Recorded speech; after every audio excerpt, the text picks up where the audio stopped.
to answer, though I try to find the answer to all the questions they ask, Yes. I know that it is impossible Possible. to keep living through my It past. has. Things are not the way they used to be. One and all has got to face reality. Yes. A lot of us want to live in the past as if to say things are the same. Yeah? Mm. You want to bring things of the past into the now as if to say you're dealing with the same time, same period. Mm. It's like trying to get into an old pair of trousers or shoes you used to wear when he was 10, and now you're a big, 40, 50, 60-year-old somebody. Mm. Why are you trying to fit your feet into that which you've outgrown? You see? Mm. Some people find it difficult to deal with change because they find security in the past, but it's an illusionary Oh, security. all right, all right. No, then, ouch, you said something there, right? And you put things in perspective when you said that, brethren, right? Mhm. In fact, I'm gonna write that down, right? No. You said something like Mhm. they feel security in the past. Yeah, Yeah, that's very yeah. powerful. That's where they're looking for it because they're Yeah. scared to grow. They're scared to change. Mm. They're scared of letting go. You see, what the mind, and you've even played some things on your show Mm. that has expressed that point, explaining this how we create identities, how the mind creates identities for itself. When we're talking about the egoic mind, Mm-hmm. when that's the sovereign in over your personal consciousness, Mm. then it always draws the mind back into the past Mm. or projects things into the future because it doesn't want to deal with the present. Mm. So we create these false identities. And why I say false is because you're not your clothes, you're not the food you eat, you're not the building you reside in, you're not even, the nationality you say is, or the skin suit that you're in. You see? Mm. This is, all of these are illusionary identities. Mm-hmm. Yeah? Mm. And what happens is that a lot of us look back into the past and we see certain things. We even hold on to history. Some people say that they're historians and we go deep into what took Deep place into it, in yeah. the past. But the thing is that if you don't have any conscious recall, experiential knowledge of what took place in the so-called past that one has they've investigated deeply into, then you have no way of verifying the accuracy of any of this historical data besides what's been told to you. Yeah? Mm-hmm.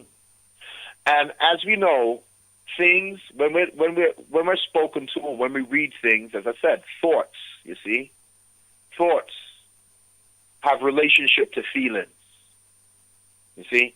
Now we have a desire. As we grow, there's a desire where the thoughts come from. The desire to, I want to know. I want to know who I am. Yeah?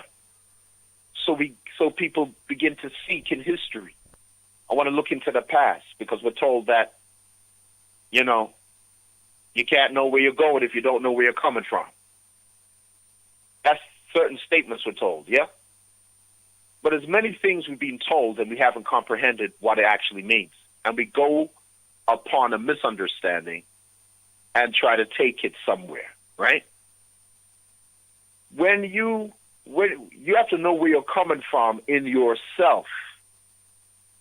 Whether you're coming from the soul, the higher consciousness, spiritual awareness in you, or Right. if you're coming from the earthly thinker, Mm-hmm. the egoic mind identifying with a lot of what we call reality, but it's an illusion. Because everything on the physical plane comes and goes. Mm-hmm. It changes. There's nothing permanent on it whatsoever.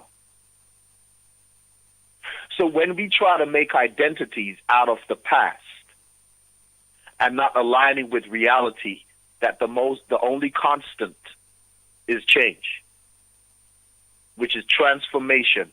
That's how life moves. The momentum of the moment, yeah, is the rhythm of life. Right. A lot of people are conditioned more to focus on death than life. Dead things, that's in the past. People harbor things that they have sentimental attachment to because they formed a fictitious identity towards. And that's why they don't want to let go of this, let go of that, you know? Can you imagine if you never outgrew the pair of pants you used to wear when you were 10 or 5?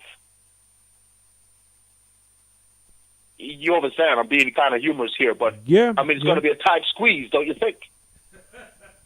You're going to be uncomfortable. You won't even destroy the thing if you even try to even enter into it because you've outgrown it. And we are here to expand beyond what we were before. If you stay who you were yesterday, then you haven't grown that's to who you could be right. tomorrow. That's right.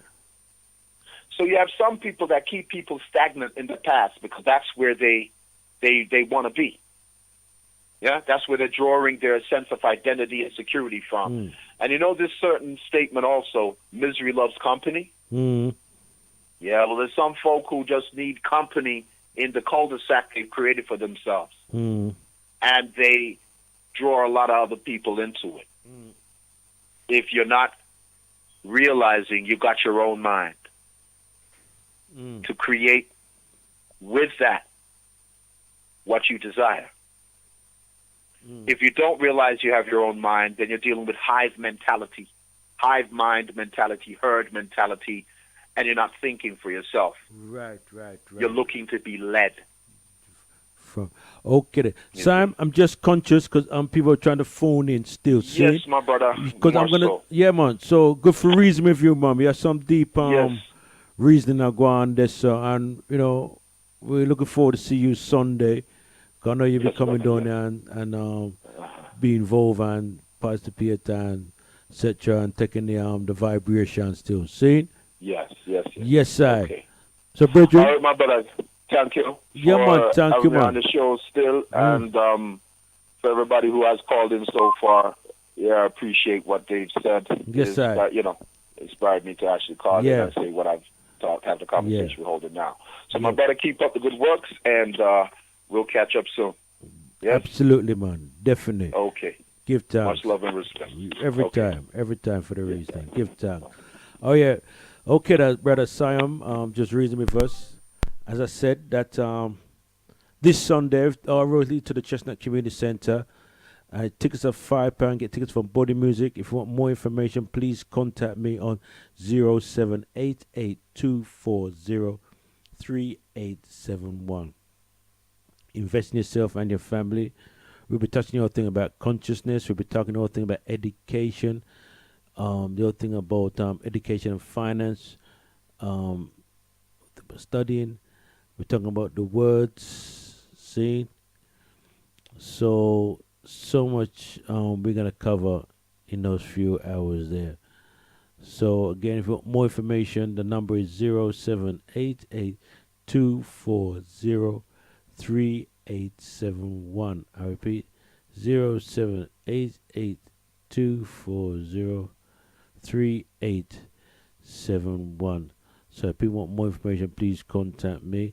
Also, there'll be an African market will be there. There'll be some stalls down there. So, again, we're at the Chestnut Community Center this Sunday coming. And also, there'll be some other activities taking place down there as well. So, but as I said, find your voice, invest in yourself and your family. And we're looking to, put these events so the family can come out and full joy themselves, have a good time as a family, empower yourself and full joy themselves. Okay, the live lead number, those who want to reason with us, number is 07960 239 493. 07960 And it's the first time you've tuned in, right? You want to know what the heck's going on here? What am I talking about? What kind of reason am I dealing with?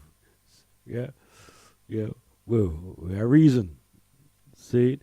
We have reason. So this is Find Your Voice on SLR Radio, and we're here every Tuesday from the time from 10:30 to, I don't know, to be ready for your views out, to ready to put a pin in it. And we're reason shows focus around personal development, around health, education, life choice, relationship. And tonight we're touching on thing about vibration and spirituality. And also touch a bit about the event what's taking place. If you want anybody to ask a question what's taking place this Sunday, please phone. The number again is 07960 239 493. I'm going to write down a couple points, but my beautiful brother Simon was sharing with us, and everything comes down to the meaning you give it. Everything comes down to your perspective and the meaning you give it. And he's right. That really stick out to me, and that's why when he was talking about the other thing about jealous and envy, and bad mind, and etc. Question Dog, so where did all this come from? Where does all this come from? As a question mark, I'm gonna leave that for everybody. Where does all this come from? Where does all the thoughts come from? See? Okay. So again, you're locked into the big one, SLR Radio. This is Find Your Voice on SLR Radio. Neither your happiness nor your sense of self depends on the outcome, and so there's freedom from fear. You don't seek permanency where it cannot be found. In the world of form, of gain and loss, birth and death. You don't demand that situations, conditions, places or people should make you happy, and then suffer when they don't live up to your expectations. Everything is honored, but nothing matters. Forms are born and die, yet you are aware of the eternal underneath the forms. You know that nothing real can be threatened. When this is your state of being, how can you not succeed? You have succeeded already.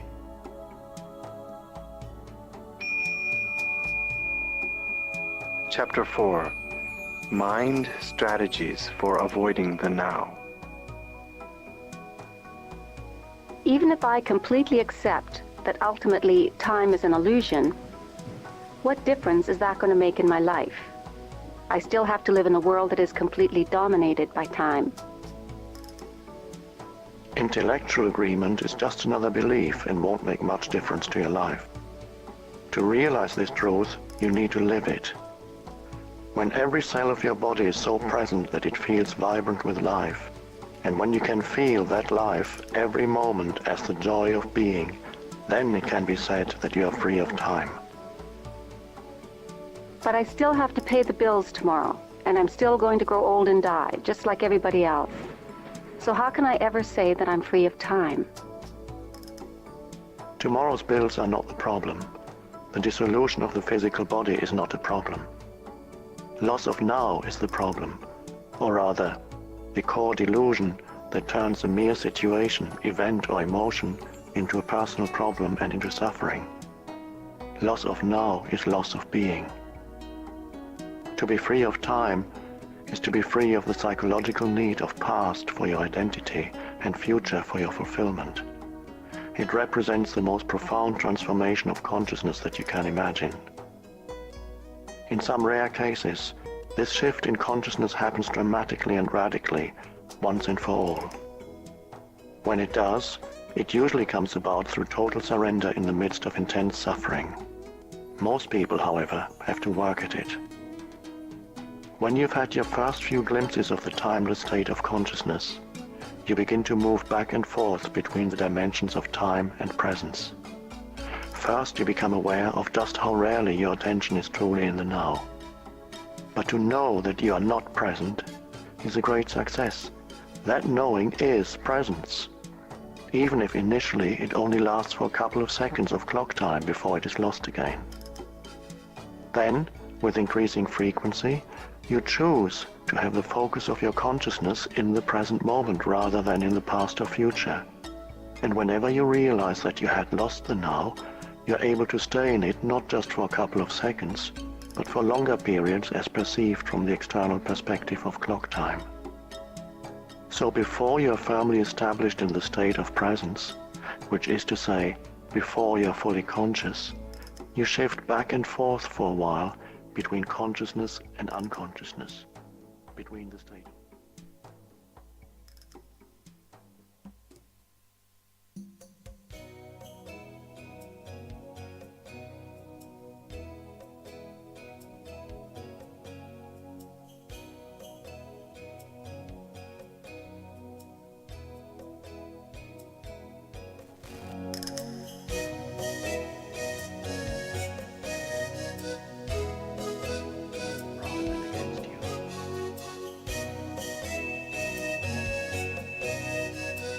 The present moment is sometimes unacceptable, unpleasant, or awful.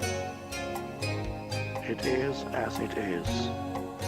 Observe how the mind labels it and how this labeling process, this continuous sitting in judgment, creates pain and unhappiness. By watching the mechanics of the mind, you step out of its resistance patterns, and you can then allow the present moment to be. This will give you a taste of the state of inner freedom from external conditions, the state of true inner peace.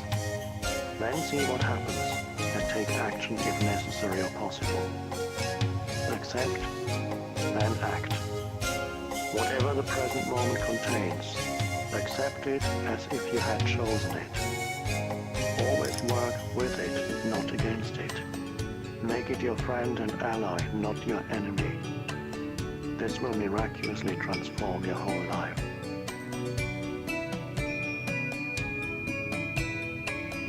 As long as you are unable to access the power of the now, every emotional pain Live link number 07960-239.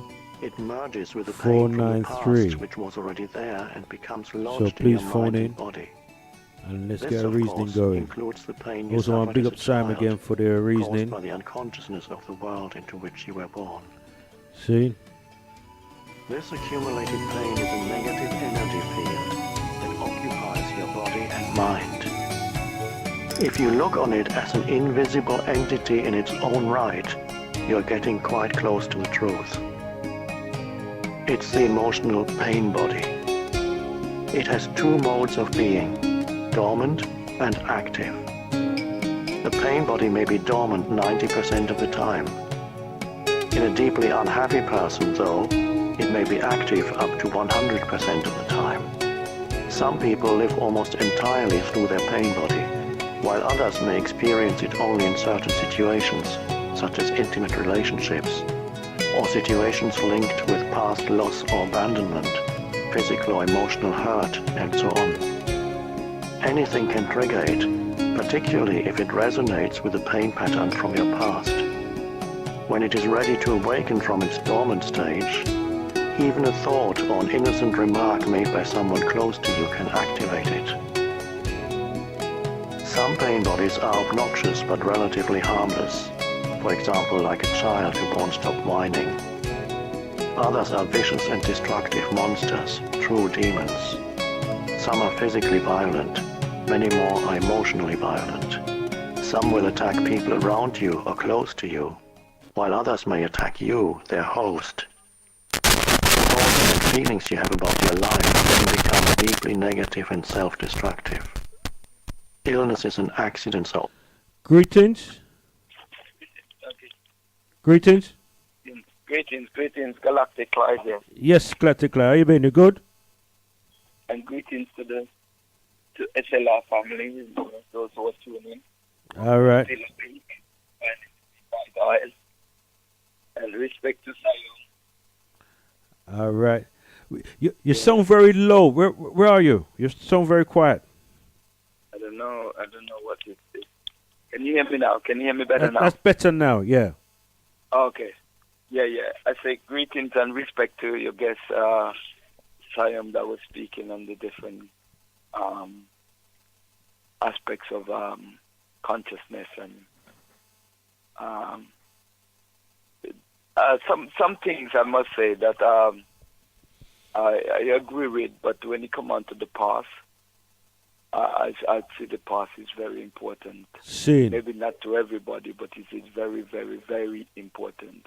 Because there's no university, there's no college, there is no teaching in terms of this world without we focus on the past. We can't start teaching without the past, because it's the foundation. Well, the past is the foundation, you're saying, yeah? It is the foundation. All right. Because many of us are returning souls, you see? And many of us are trying to find our way.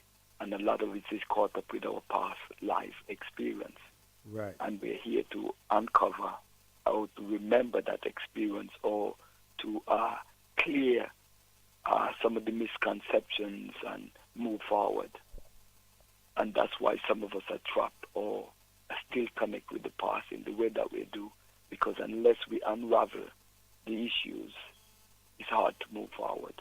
So when you say return souls, just go into a bit more detail so we know what you're talking about. Yeah, please. Yes. They always talk about the treadmill or the treadwheel in terms of work cycle. But as a soul conscious, as a soul being that we are, when we come into the flesh, into the physical world, it's not the first life experience that we're having. We go through many life cycles until we actually exit that cycle to move on to higher realm. So we go from birth to death, which is the wheel of life and death, it's called. And unless we raise our consciousness to the realm of immortality, where we would be forever beyond that wheel, because we come here in this world, yes, for a particular reason or to do a particular task, or maybe multitask. And sometimes we may falter or different issues may throw us off course. And so we come back here to find our way. And so that's a lot of it is linked with the past. Like, for instance, when we look at that, we talk about reparation and what has happened to a lot of our people through slavery. A lot of those people that have gone through the atrocities are back. They come back. We will forever come back until we actually help to correct the situation. Because the situation such as the criminality of slavery, if it's not being redressed or dealt with on this realm, then it gets worse. Because even if those people, meaning the forefathers of those who are involved in the atrocities, if they even have not learned from the atrocities, then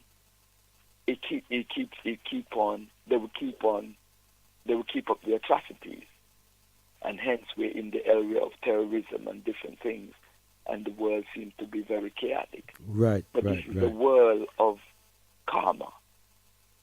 This is the planet where we come to work things out, to correct things. Seen. You see? Seen. And so, yes, we're encouraging people to raise their vibration in that sense, to become conscious as the word that we use.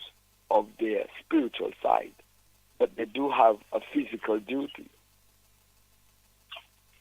But let me ask a question. Well, let me throw something in here in terms of because what I get to recognize, and this is what Sam was saying as well, and he probably could phone a little bit later on to, if I misrepresent information, I do stand to be corrected that we get caught up too much in the past, yeah, and we don't focus on the now, yeah. I mean, what you're saying that obviously, if we're going to move forward, we need to look at the past in terms of looking the mistakes we've made. So in terms of to the valuation, we know how to correct ourselves so we don't make the same mistake.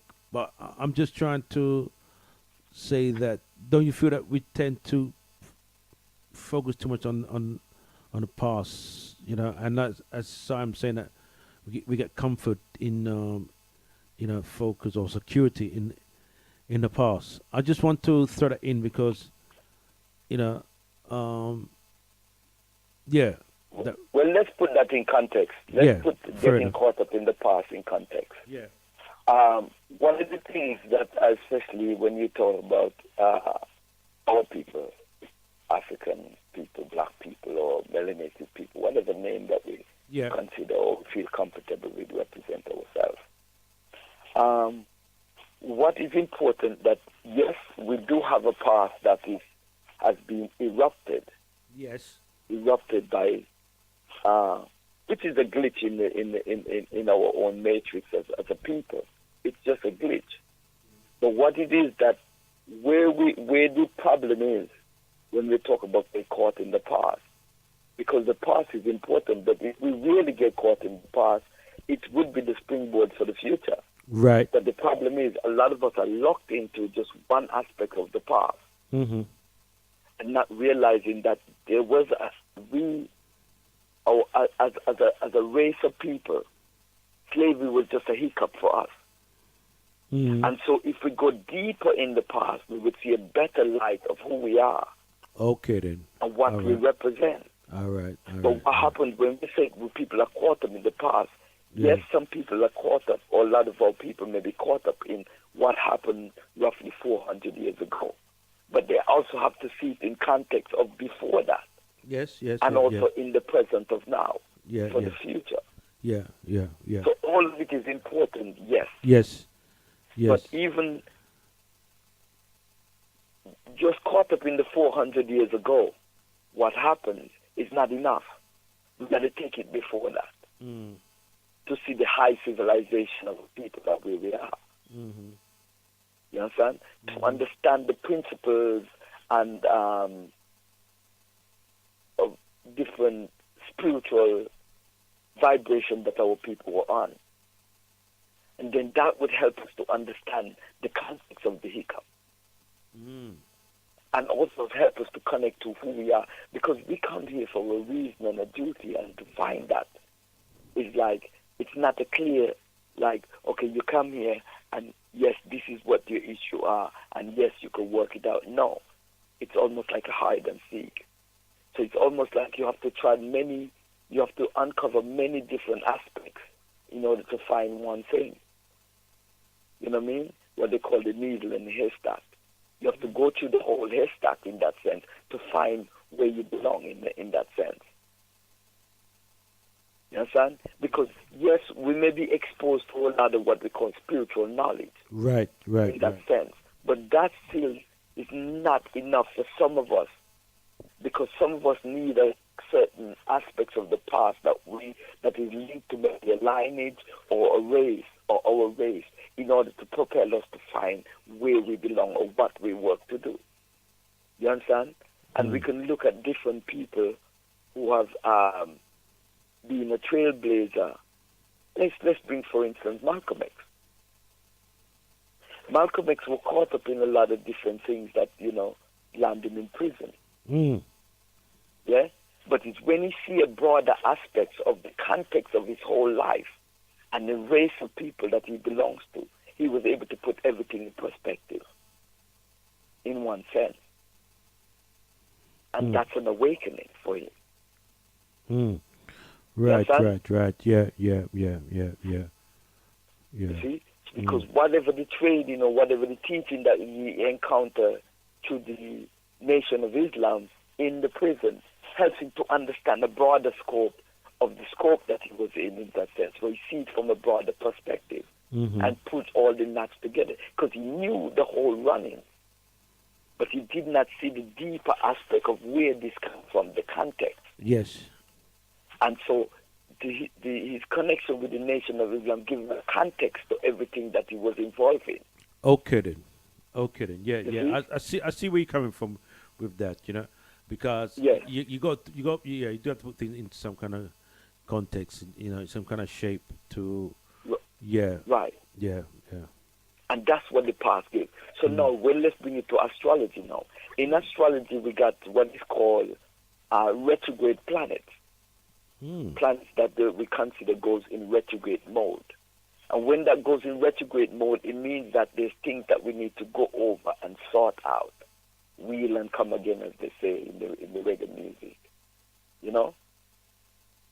And so you got people maybe born with certain planets in retrograde.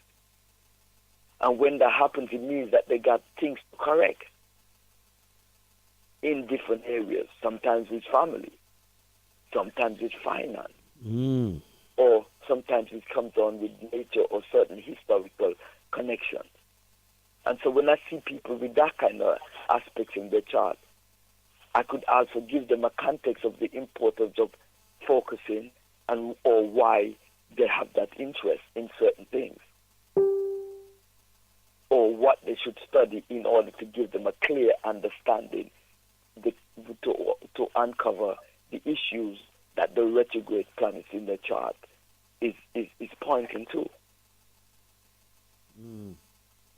You see? And that's happening. A lot of us may not realize that we have different retrograde because that's happening. So when we look at the context of slavery, yes, if certain people didn't do their job or don't do their job, it makes our job harder. Right. You see? Like, for instance, I remember when I read about Frederick Douglass. I was in tears when I read his story. What he had to go through in order to, acquire certain learning. Because of that time, they wasn't supposed to learn to read. And so one of the things he had to do is challenge some of the white guys on his block, challenge them in order to, gain certain information. He used to challenge them with certain words or certain things. But when you think about where he come from and where he'd end up in that sense of, information and knowledge, that they even encourage him to run for president. There's different context to that still. You understand? But he was able to document a lot of things, and the atrocities and what happened, how it happened, and context for us to see the timeline of where we as a people. You see? So imagine that document wasn't available, and certain documents wasn't available.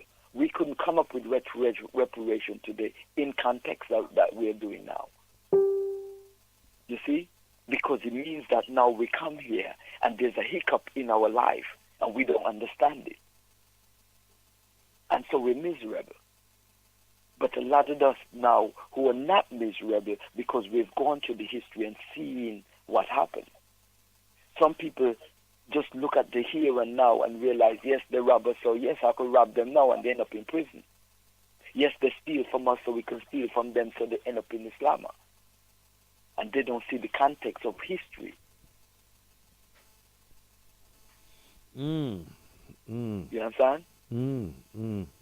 A lot of our people says, well, the in thing, people talk with William sisters and they're going over the fence or grass is green on the other side in that sense in terms of relationship. You understand? But they don't see the context in that sense when they talk about black men and the whole thing of money and finance and power. They don't see the whole context and the importance of to maintain the empower your own people in that sense because of the disempowerment. So when we see the past gives us a broader context because the past now is like the root of a tree. You see? And in order to stabilize the race, you have to support the root. You have to understand the root of the race. What makes us strong? What makes us powerful in that sense as a people? Yeah. I mean, what you're saying? So if we don't have those data, like one time we never know anything about Kemet. We never know anything about Nubia except we knew that somebody named Haile Selassie. We never know in context about that. But Kemet helped us to understand even Nubia.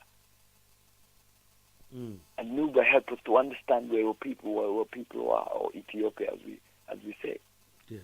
So we're growing now, and there's other things that's going to come that makes Kemet look like not so important in that sense. You see? So it's context, because one time we wasn't even wearing the ankh or even know what the ankh was or what the symbol represents. Or one time we would think all the symbols were demon and demonic and evil. You see? But the historical data that was left via the pyramids and stuff help us to see the context and help us not to even reinvent the wheel, but to understand that, yes, our people, we come from a high culture and whatever. Even though the British Museum up to today don't recognize that, our contribution or our people as ancient Egyptian or ancient Kemet, even though African history is different from Kemetic or Egyptian history in the museum, but we know better. You see? And so these are the things that we fight against, because we come here for a duty. And unless we do put those things, the younger generation that's been through certain atrocity in their past life would not have a context to their life. And this is why the struggle has to continue in that sense. Because we opened the way. Because had I just been in the Caribbean and wasn't exposed to, living in America or living in here and see the context of where history is, I've been a miserable person in that sense, because I just maybe just locked into Christianity and think that's the best thing since sliced bread. You see? So all of this is very important. But our importance, because we're a complex people, the importance is also complex. Because what we may take for granted, other people may not, because of their data. You understand? But so it's important, yes, in order for us to rise our vibration, or one of the things about rising our vibration, help us to see a broader perspective to life, that we're a soul being. And therefore we don't fear death. Because the fear of death is what they push in the church, as well as in the world of government as well. Yeah. Because we understand that there's no death in that sense. Yes. We come and go. Yes, you come and go. That's right. Yeah, absolutely. And we come and go for a particular reason. Yeah. We come to elevate the race or de-elevate it or bring the race down. Like night and day. We're born with one half. We're born to be good or bad in that sense. Because we're pulled by both aspects, the negative and the positive. And just like the context where you were talking about the father and the two sons. Yeah. It's not the father. It's the soul contents of that son or the two sons. Right. And what they, because they both be feeding on the same food, but the outcome is different, because the same food could make one sick while the other one could make one better. So there's something within that hasn't been unlocked for them to see a better, for the other son to see a broader context, where one son that makes it in the world of where the wealth may see a different context to the other. Yes. Because something needs to unlock him to understand himself in a different context. In terms of soul growth. So yes, it could be the same father, just like the story that was said earlier, but the context of how he sees things, sometimes you need other people in the family or other aspects of experience to help you. And that's why sometimes we said that it takes a village to raise the child, because we think that the child just limits to the parents that they brought to. No, because the child experience might need somebody way across the other village to help them to understand who they are, what the context of their history or their life. And so you need the village, because unless they're exposed to the village, it's hard for them to know in what area that they need to go. or to move on to. You see, so when we come with the such thing as the reparation march or the different things that are happening, we're exposing the village. Because many people go there to the reparation, but we see different things. You understand? I took my little daughter there today. She didn't know where she was going. Until, she's seen it, she don't see the full picture of what that is. But something is lacking in the memory that later on she will say, oh, that's what Daddy take me to. Oh, let me find out more about this for some reason. But what about the other ones that I didn't take? You understand? They don't have that context. Right. You understand? So you may need a different situation for them to come to certain level.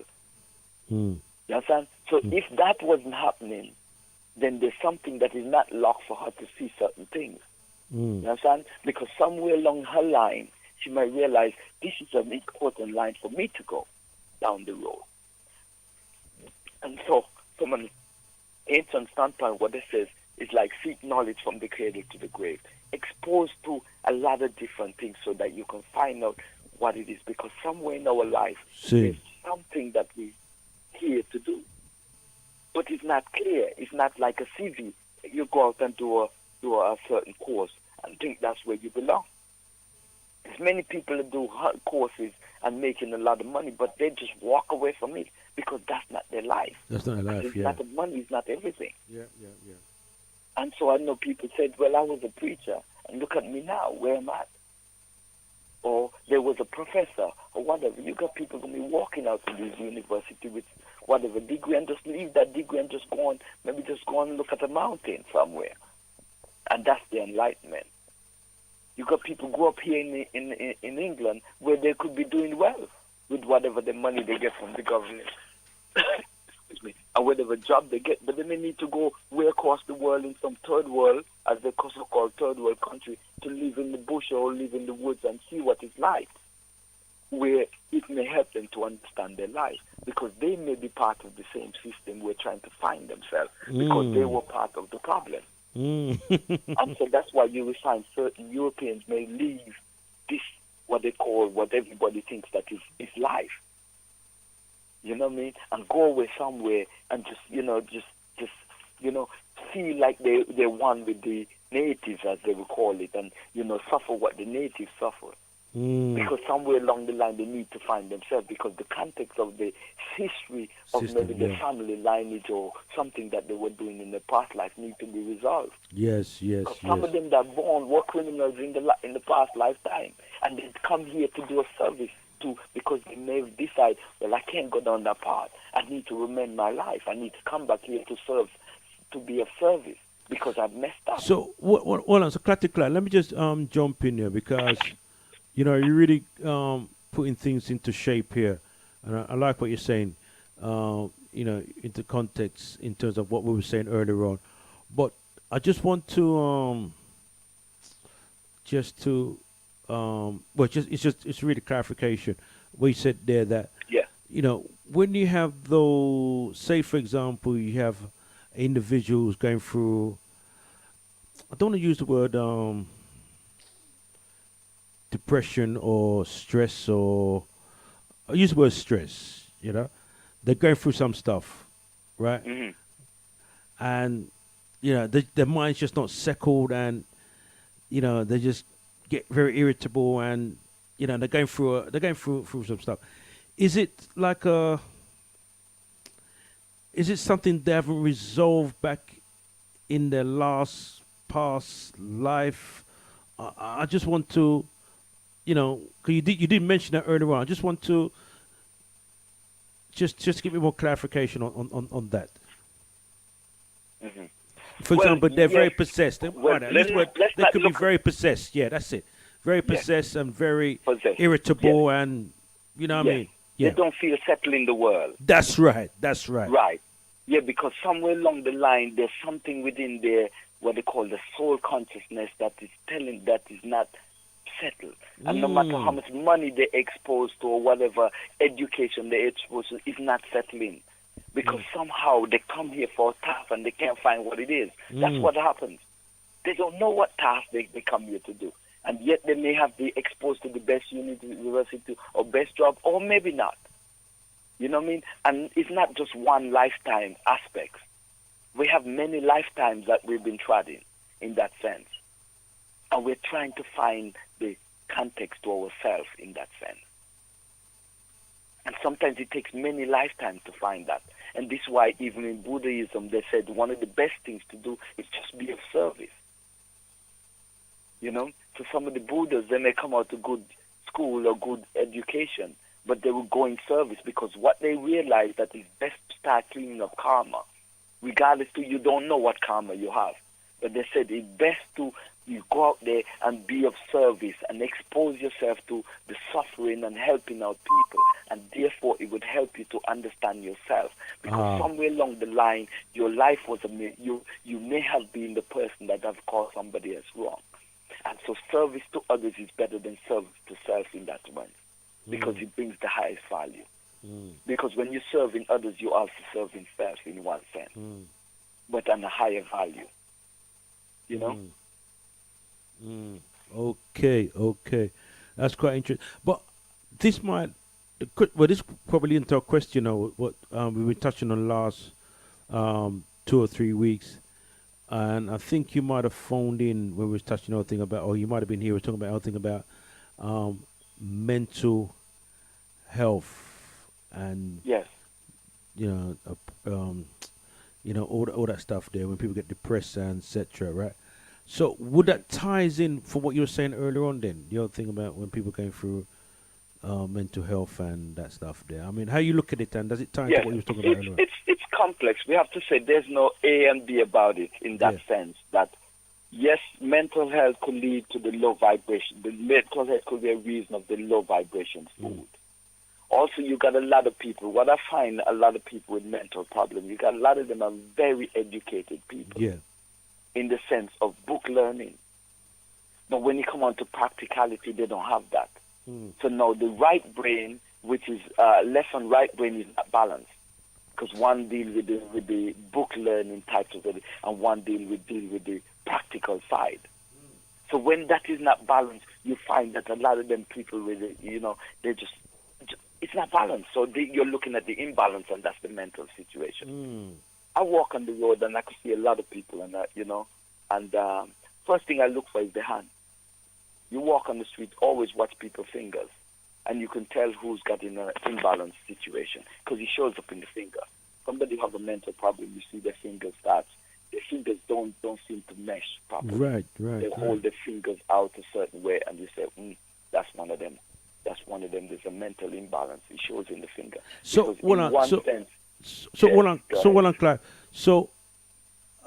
is it the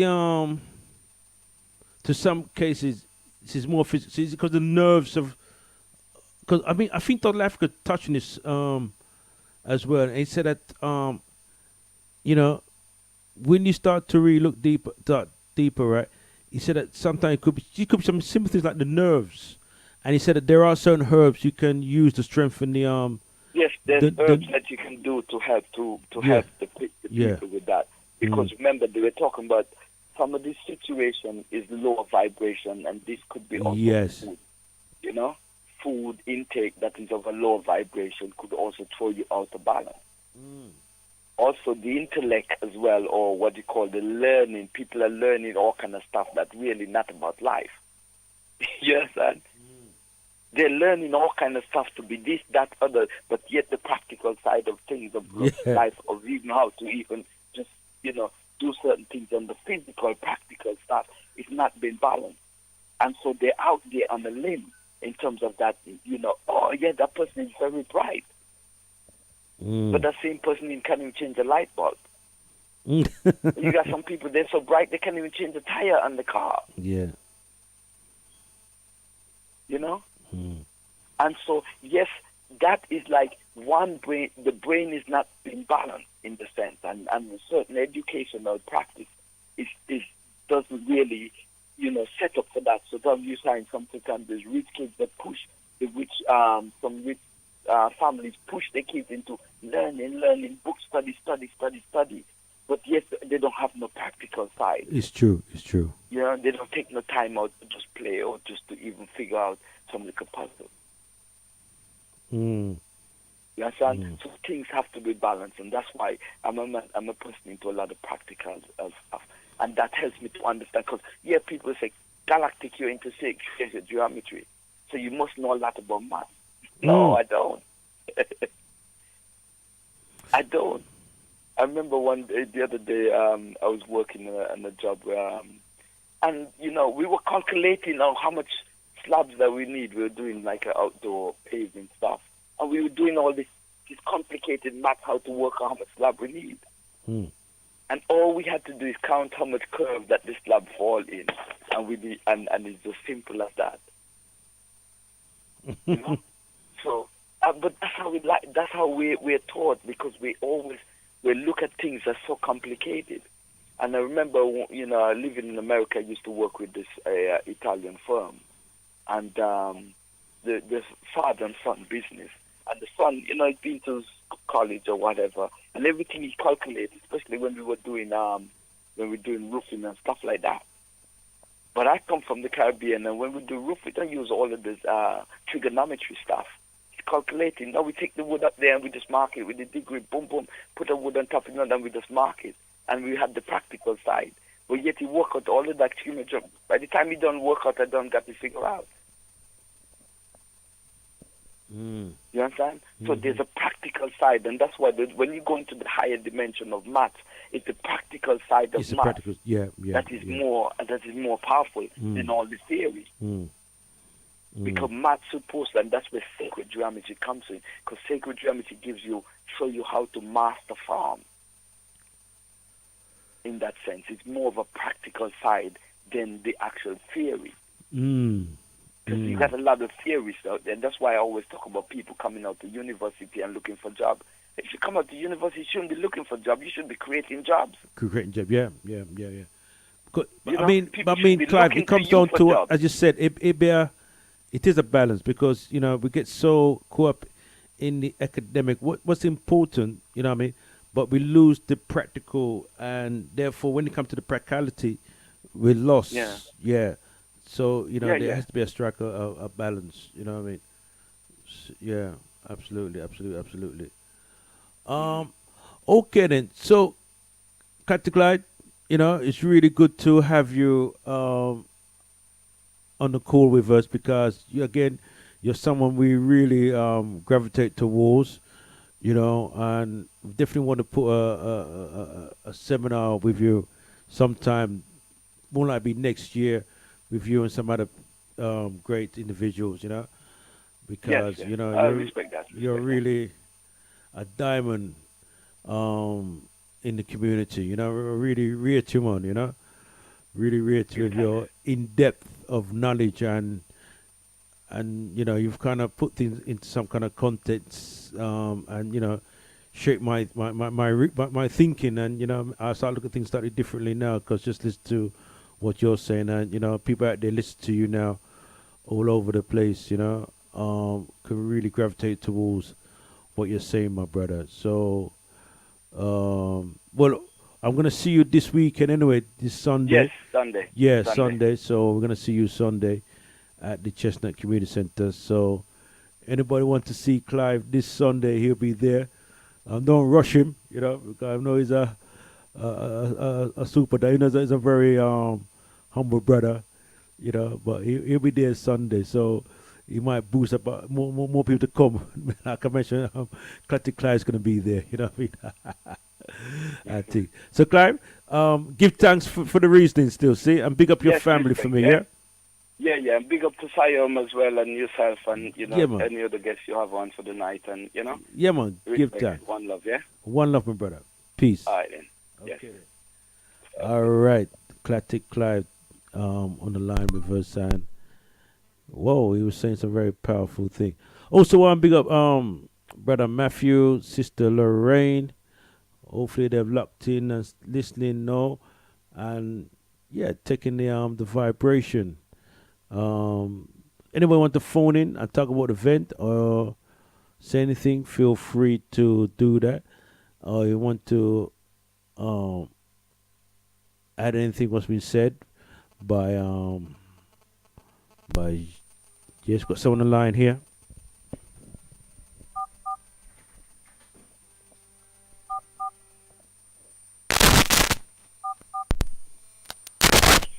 Yes, greetings. Hello. Yes, sir. Sorry, I don't really know, bro. It's me from early on. I was just thinking about the American guy, Simon, yeah? Siayome. I was just like wanting to comment about the American guy, Simon, what he said about reparation. Yeah. But if you like, forget about the physical side of it, yeah? And like he's saying reparation means like to repair. So in a way, we're saying like as black people, as a collective, we're fucked. Yeah. Mind your language on the radio, please, my brother. We're broken. Do you understand? Yeah. In one way, it's a good thing because we know we're broken. Yeah. Also, what? Do we know how to fix ourselves? I'm not broken just because of what happened 400 years ago. Right. If anything, I don't know whether I'm more angry because the Europeans didn't invent slavery, you know. Slavery was there long before the Europeans. Mm-hmm. If they just took it to a next level. Yeah. Yeah. It's like proper capitalists. Yeah. So am I angry because maybe we invented it and they took it to the next level and used it against us? But at the same time, so I want revenge on them. That comes back down to karma. So I'm just going to carry on. I do them bad, they do me bad, so on and so forth. Where does it stop? Mm. Who's going to be the bigger man? Mm. Mm. And if you're talking about like spiritualism, at the death to me, it's like you have to stop or get off the wheel, as the last guy was saying about Buddhists, the wheel of life. It's not about coming back, getting reincarnated to correct your mistakes and do certain things. It's about knowing when to stop or how to stop so that you either go into another level of being or just stop doing the same things like over and over, trying to correct your mistakes. Yes, and yes, I can. Yeah, I agree with that. You know, to be honest with you, I do totally agree with that. But the point you want to bring to the table is that the other thing about reparation in terms of because I'm the one who said that how I look at reparations is about repairing the mind. Go on. Right, and that's what we was. That's what I was bringing to the surface. Because there's no point talking about anything else if the mind is messed up, right? So it's about repairing the mind. You know, looking at the mind, look at the old mindset. Along some serious questions about what is it we really want. You know what I mean? And once we understand what we want, then we can focus. You know, then we have a clear purpose and a direction. Right about now, we're just scatty over the place. Because there's no point talking about reparation, right? But we can talk about reparation. Let me say that we can talk about reparation, right? But the most important thing is that it's repairing the mind, because all it is, I suppose they need to give us reparation, give us some money and all that stuff. There, all we do is just spend the money back in the system. In fact, they would gain. In fact, they would be more better off. You know. So this is what I'm saying here, and that's why I'm hoping that people who's done a lot of work in this particular area, done a lot of research, you know, because we need to do a show on ultimate reparation and get their perspective, you know, and hear what they have to say. But how I look at things is that, I mean, we have to do a lot of work on ourselves and our family, on our community, and then we'll be in a stronger position, you know, to demand reparation, and also about economic power. And, you know, at the moment, but this is what I'm saying at the moment. But at the same time, I support the reparation march. I support what's been said, you know, and to me, it's good to have the dialogue, the reasoning, because it's about education, educating our community, educating our family. 'Cause a lot of people don't really understand the argument, the whole thing about reparation, and so forth. Just bring on the table now, at least we started to educate our community, and start galvanizing our community and our family, etc. So that's where I'm at it at this particular point. I mean, Clatty Clyde, did give us that perspective, and I do agree with what he was saying, the whole thing about, reparation, and that is something we definitely need to encourage and to educate our people more and our community more, and etc. Yeah, my brother. Yeah, well, the problem that I've got, yeah. Mm.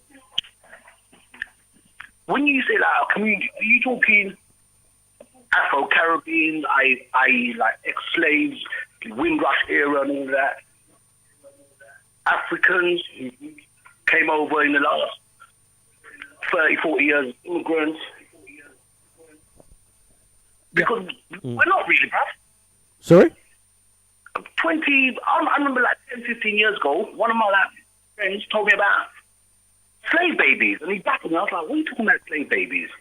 And he goes like, some Africans don't like Afro-Caribbeans because they call them slave babies for whatever reason, i.e. they're the descendants of ex-slaves. Yet they come from Africa. And they was never slaves and all of that. Mm-hmm. And all right, to some extent it's in the minority, but to even have that mindset, what does that say about? Are we divided amongst ourselves, or has the Westerners, whatever, divided and conquer us? Well, yeah, my brother, but this where education comes to play now, and this where as Clyde Clyde was saying that we need to to study what's happened to us in the past, so we have a clear picture, a clear future. And you gotta understand that many of our people are being miseducated, so we shouldn't be surprised when they come with that kind of nonsense, so to speak. So we just have to, once you understand or overstand, I use the right word, then we won't have to react. We just know, oh, that's where they've been brainwashed, or they've been conditioned, see, to say the thing. Because the slave master, what he done, he play off us against each other, and said that island's been on that island, and say all that kind of stuff. Then divide and rule, see. So once we understand what they're about, then we can look now and see how we can mobilize ourselves, and it will come down to how we educate, ourselves and the family and the community, etc. See, because what you're saying, you're absolutely right, but we need to understand that that's what they done to. It's about divide and rule. Divide and rule. So they don't want us to come together. It's not their interest to see us coming together. In fact, they want to see us being separated from each other. The more divided we are from each other, the more they can control us. You see my point, my brother? Yep. So it's all about re-educating ourselves. I mean, there's no doctor in the world I know of. You can go to and say, doctor, listen, I need to have the right attitude, the right mindset. I want to operate me. Just split my head open and just operate. That's not going to happen. We have to perform our own operation on ourselves. That's why a radio station like this is very powerful, because at least we're discussing, we're talking about what's happened to us as African people. Around the globe, etc. Yeah, so that's what we're about. So, brother, you got anything you want to add? Say. Just one more thing, though. Yeah, the problem is, though, see, we need to operate on ourselves, though. Yeah. See what Simon was saying about the snake, and it's like sloughing off its skin, yeah. Now, it needs to get rid of its old skin to grow. But at the same time, most people don't know that when the snake has got rid of its old skin, Yeah. there's a certain amount of time where it's vulnerable. The new skin is soft and the scales ain't fully formed and everything. So basically, it's vulnerable. Now, a lot of people know this, so they're not prepared to take the risk because they're happy, as you put it, in the now. They're not thinking about the future, or all they know is about the past and the now, and they're happy now. Right. And they know that if they go to take off their old skin, whether they know it consciously or subconsciously, everyone inherently knows it.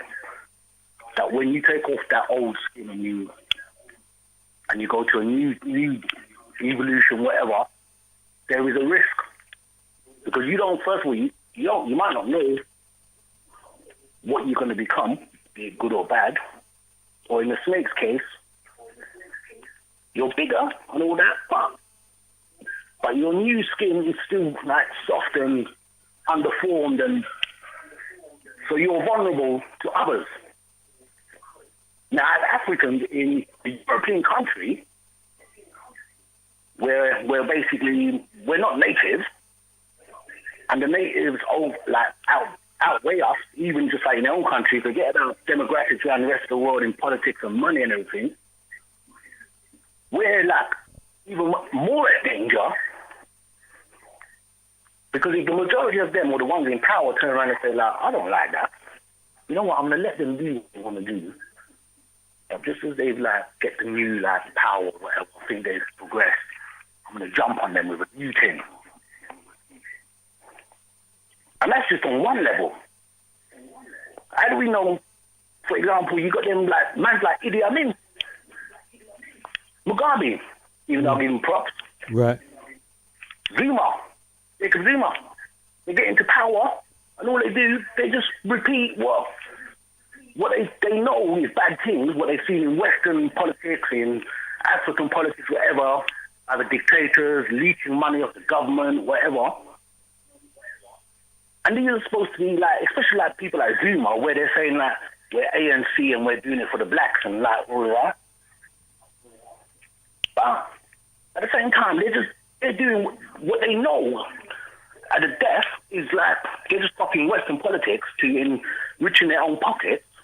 So must I trust my fellow so-called African brothers, like Morgan Heritage said, sitting in the church on Sunday, thinking about who they're going to rob on Monday?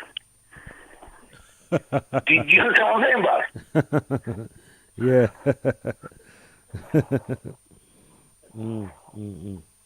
Okay. Then. So, my brother, so what do you, just a question, what do you do? I mean, do you do a lot of work studying this particular area? What's your... I'm self-employed builder, bro. You know what I mean? Oh, self-employed builder. Okay then. All right then. Okay. So, we have an event Sunday. Are you going to come? Well, where exactly, please? It's at the Chestnut Community Centre. And what, Tottenham? Yeah, it's Tottenham. It's on St. Anne's Road. Opposite the hospital. There's a park in there. God, yeah, I know it. By the old wood, there's a bridge up there, leading off around the back of St. Anne's railway bridge. No. You know where the hospital is? Yeah. You see where the park is now? There's a building inside the park there. It's called Chestnut Community Centre. Opposite the hospital, near enough. In the park. It's like a mother's hospital, maternity hospital. Yeah, that's right. Yeah, St. Anne's Hospital. God, I know where you're talking about. Yeah, it's a building. Yeah, so we're in there Sunday talking about the whole thing about the importance of words and education and finance and consciousness and etc. Yeah. I ain't gonna promise nothing, boss, but I'll try. No problem. Yeah, 280 Take seconds. care, Yeah. So, Bridget, big up your status, yeah? Okay, cool, bro. One love. All right, then. Okay. thank you for your powerful contribution. Um, and it's good to have those reasons. Again, we're called Find Your Voice, and we're on SLR Radio, and we're here to give the truth, nothing but truth, and the absolute truth. So, I'm gonna have a short break. Myself now, I'm gonna have a very short break, and then open the live link, which is 07960239493. So I'm gonna have a very short break, which I'll play a bit more of the recording. And yes, and don't forget, all roads lead to Chestnut Community Center, which is this Sunday coming. Time is from 3 to 8. And it's get tickets from Body Music, tickets from myself. If you want more information, please contact me on 0788-240-3871. So we're gonna have a very short break, and then we'll continue the reasoning. See? All right.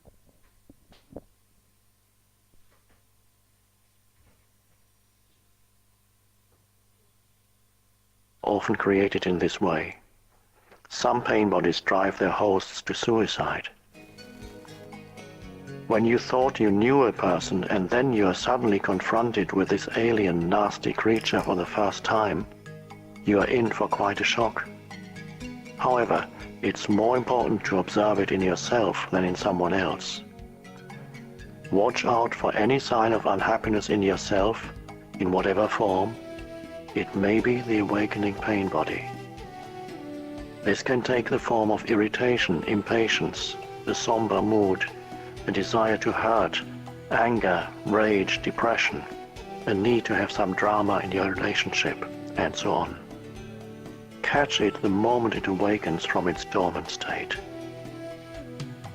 The pain body wants to survive, just like every other entity in existence, and it can only survive if it gets you to unconsciously identify with it.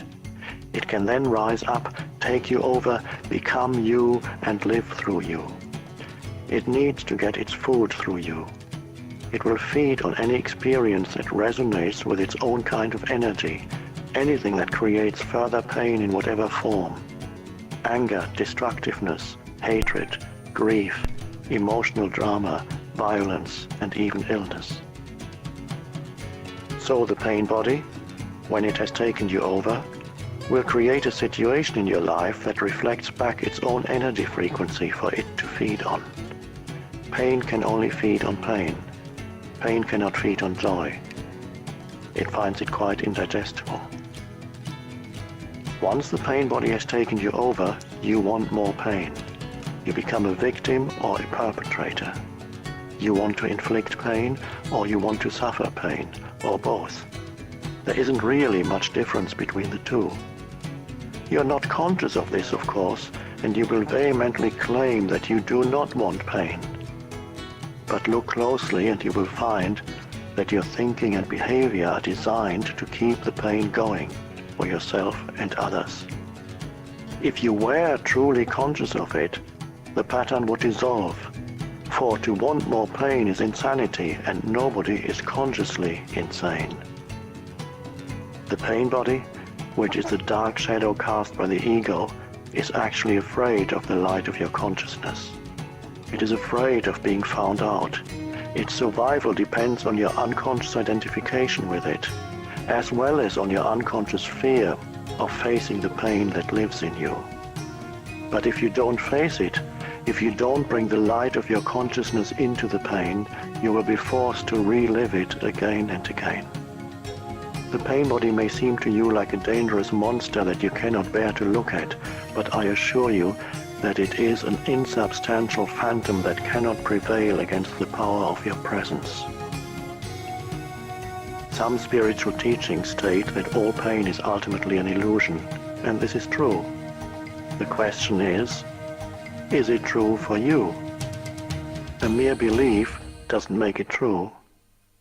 Do you want to experience pain for the rest of your life and keep saying that it is an illusion? Does that free you from the pain? What we are concerned with here is how you can realize this truth, that is, make it real in your own experience. So the pain body doesn't want you to observe it directly and see it for what it is. The moment you observe it, feel its energy field within you and take your attention into it, the identification is broken. A higher dimension of consciousness has come in. I call it presence. You are now the witness or the watcher of the pain body. This means that it cannot use you anymore by pretending to be you, and it can no longer replenish itself through you. You have found your own innermost strength. You have accessed the power of now. What happens to the pain body when we become conscious enough to break our identification with it? Unconsciousness creates it. Consciousness transmutes it into itself. St. Paul expressed this universal principle beautifully.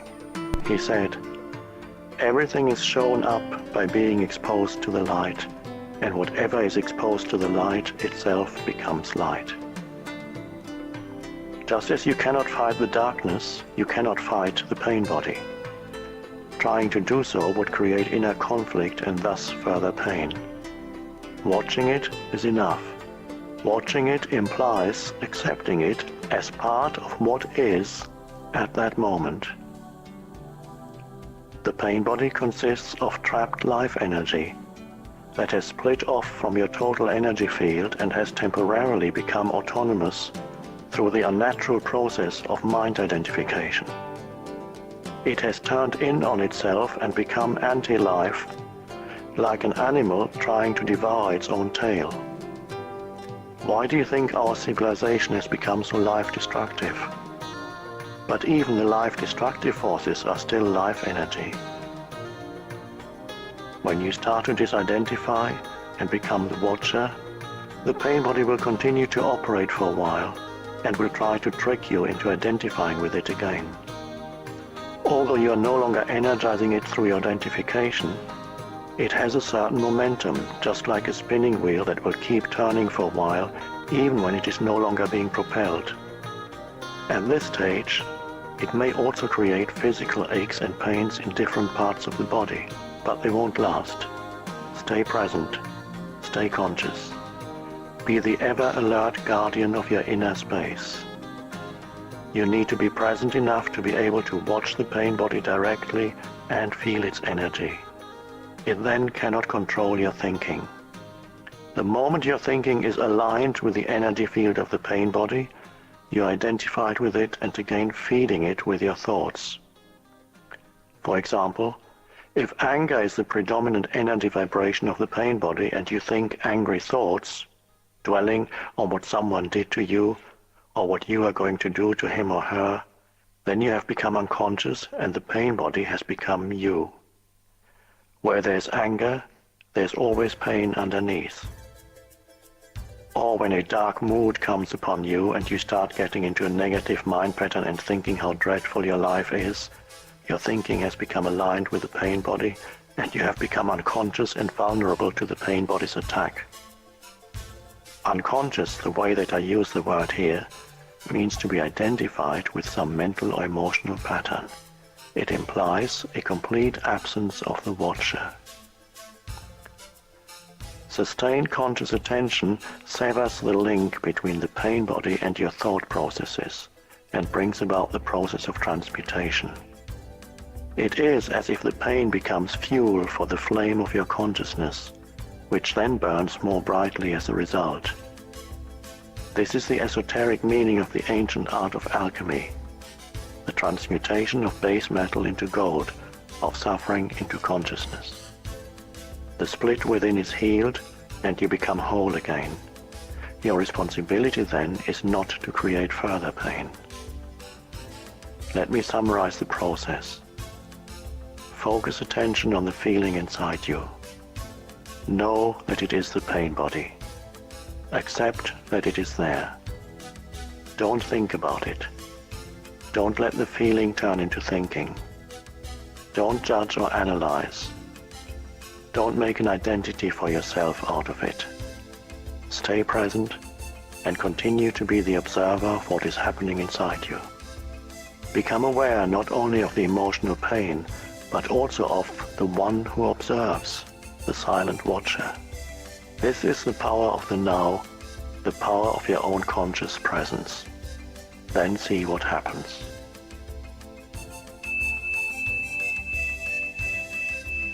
For many women, the pain body awakens particularly at the time preceding the menstrual flow. I will talk about this and the reason for it in more detail later. Right now, let me just say this. If you are able to stay alert and present at that time and watch whatever you feel within, rather than be taken over by it, it affords an opportunity for the most powerful spiritual practice, and a rapid transmutation of all past pain becomes possible. The process that I have just described is profoundly powerful yet simple. It could be taught to a child, and hopefully one day it will be one of the first things children learn in school. Once you have understood the basic principle of being present as the watcher of what happens inside you, and you understand it by experiencing it, you have at your disposal the most potent transformational tool. This is not to deny that you may encounter intense inner resistance to disidentifying from your pain. This will be the case particularly if you have lived closely identified with your emotional pain body for most of your life, and the whole or large part of your sense of self is invested in it. What this means is that you have made an unhappy self out of your pain body and believe that this mind-made fiction is who you are. In that case, unconscious fear of losing your identity will create strong resistance to any disidentification. In other words, you would rather be in pain, be the pain body, than take a leap into the unknown and risk losing the familiar, unhappy self. If this applies to you, observe the resistance within yourself. Observe the attachment to your pain. Be very alert. Observe the peculiar pleasure you derive from being unhappy. Observe the compulsion to talk or think about it. The resistance will cease if you make it conscious. You can then take your attention into the pain body, stay present as the witness, and so initiate its transmutation. Only you can do this. Nobody can do it for you. But if you are fortunate enough to find someone who is intensely conscious, if you can be with them and join them in the state of presence, that can be helpful and will accelerate things. In this way, your own light will quickly grow stronger. When a log that has only just started to burn is placed next to one that is burning fiercely, and after a while they are separated again, the first log will be burning with much greater intensity. After all, it is the same fire. To be such a fire is one of the functions of a spiritual teacher. Some therapists may also be able to fulfill that function, provided that they have gone beyond the level of mind and can create and sustain a state of intense conscious presence while they are working with you. You mentioned fear as being part of our basic underlying emotional pain. How does fear arise? And why is there so much of it in people's lives? And isn't a certain amount of fear just healthy self-protection? If I didn't have a fear of fire, I might put my hand in it and get burned. The reason why you don't put your hand in the fire is not because of fear, it's because you know that you'll get burned. You don't need fear to avoid unnecessary danger, just a minimum of intelligence and common sense. For such practical matters, it is useful to apply the lessons learned in the past. Now, if someone threatened you with fire or with physical violence, you might experience something like fear. This is an instinctive shrinking back from danger, but not the psychological condition of fear that we are talking about here. The psychological condition of fear is divorced from any concrete and true immediate danger. It comes in many forms: unease, worry, anxiety, nervousness, tension, dread, phobia, and so on. This kind of psychological fear is always of something that might happen, not of something that is happening now. You are in the here and now, while your mind is in the future. This creates an anxiety gap. And if you're identified with your mind and have lost touch with the power and simplicity of the now, that anxiety gap will be your constant companion. You can always cope with the present moment, but you cannot cope with something that is only a mind projection. You cannot cope with the future. Moreover, as long as you're identified with your mind, the ego runs your life, as I pointed out earlier. Because of its phantom nature, and despite elaborate defense mechanisms, the ego is very vulnerable and insecure, and it sees itself as constantly under threat. This, by the way, is the case even if the ego is outwardly very confident. Now remember that an emotion is the body's reaction to your mind.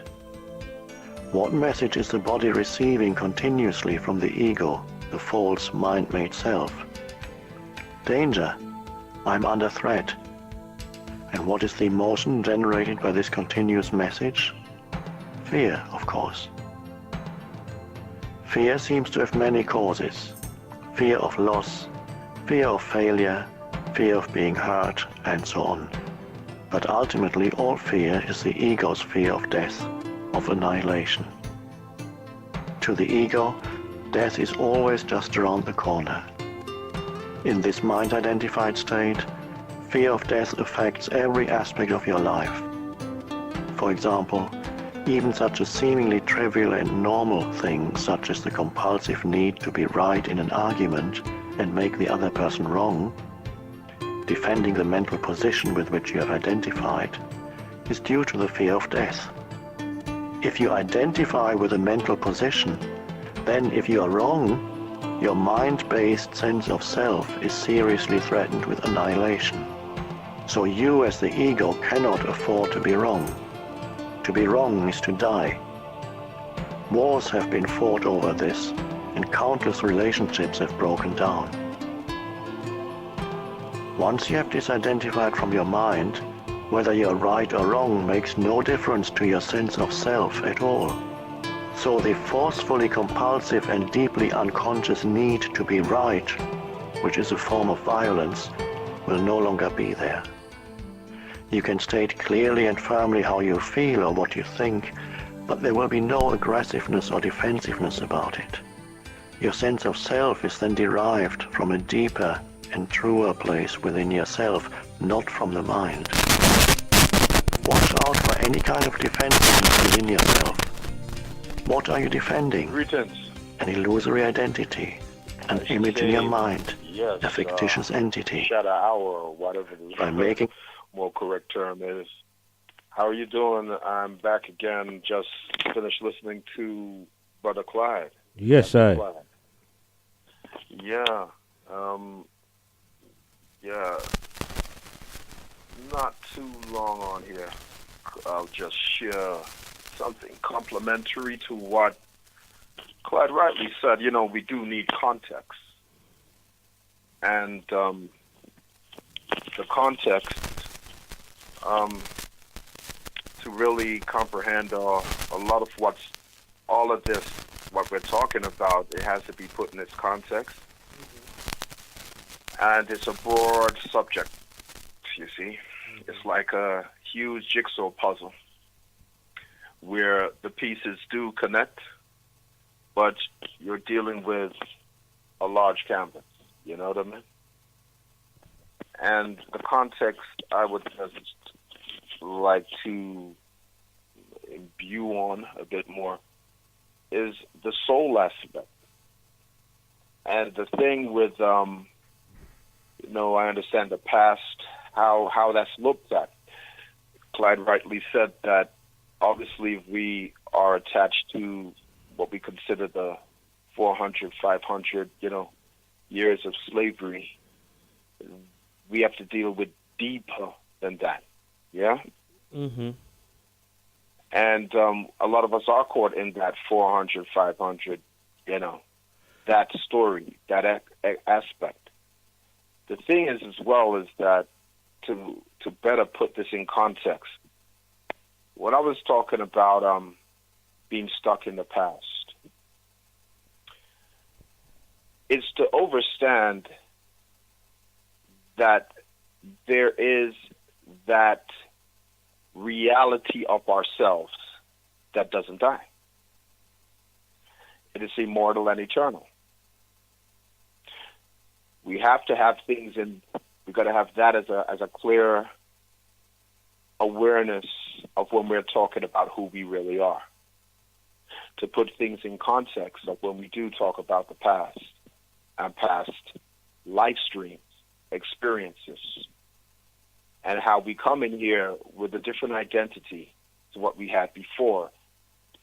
By saying that, I mean there's this egoic human personality that we don a new persona, a new mask, what is considered our identity now, yeah? When we incarnate again. Right. Underneath that mask is the authentic reality of who he is as the eternal, immortal I, the soul, synonymous with the soul, when we're dealing with who he truly is. Because we come from, originally, from the highest planes. When we're dealing with the physical plane here, this is a lower plane, you know? So there are things that seeds we've sown in past incarnations from maybe living still an egoic life, which is based upon that personal, the ego focuses the mind to just focus on itself, its personal happiness and personal security at the expense of others. Based upon operating from that level of awareness or so, people have caused harm, to one another. Mm-hmm. The universe, the Lord, addresses things based upon restating the balance, yeah? So people could be incarnating and have sown seeds of karmic discord in other people's lives, which also affects their lives.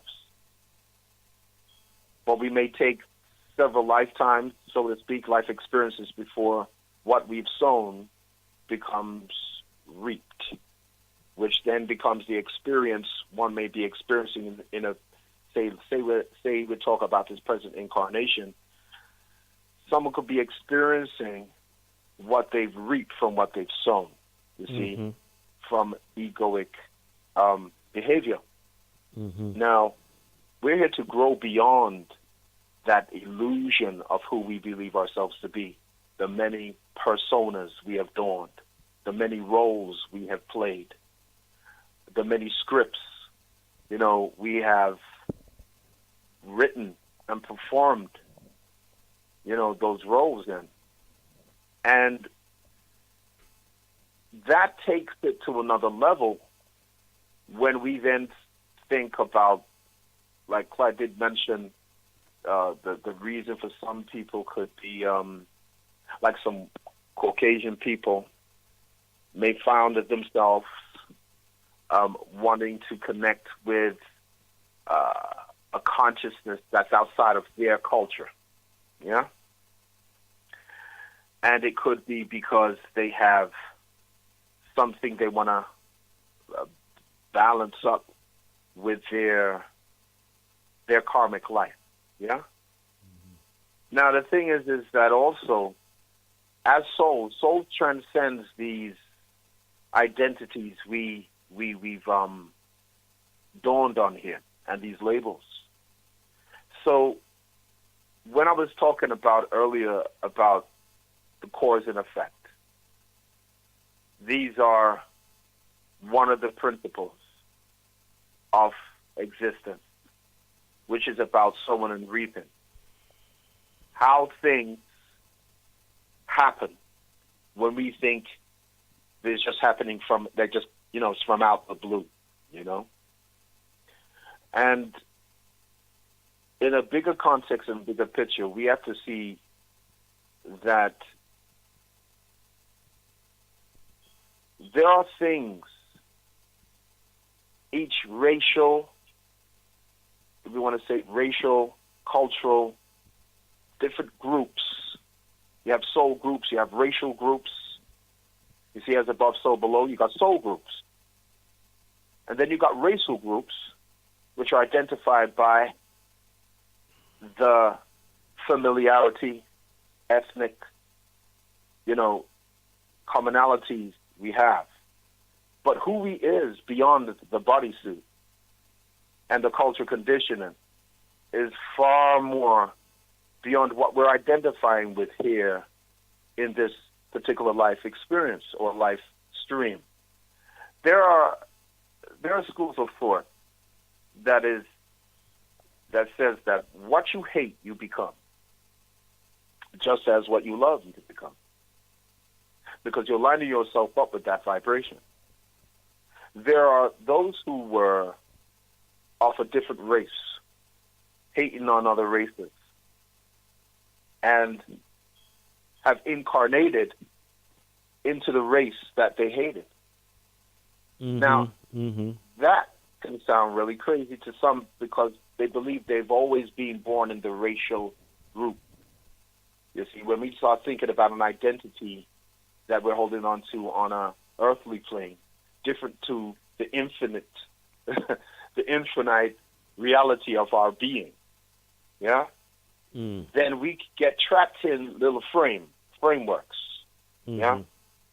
and you can have some people who could say they're, we're in what we call African, black, whatever name we want to call ourselves, because that's a little bit of a confusing thing there too, because a lot of the names we call ourselves is labels given to us by others, and yet we give power to these labels, to define ourselves, which also becomes limiting, But what I'm saying here is that when we start to talk about the soul, then we're opening things up into a broader context to comprehend that some folk who would say they're black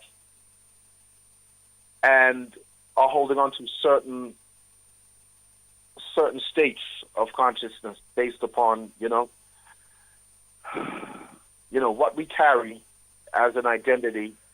Some will identify with a trauma, some identifying with, the injustice of what we would say has been done to us.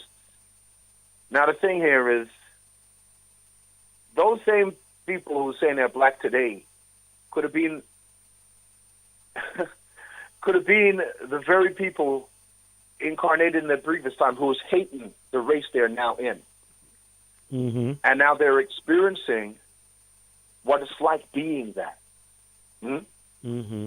And the purpose of when we come here to correct or balance up karmically, which means cause and effect,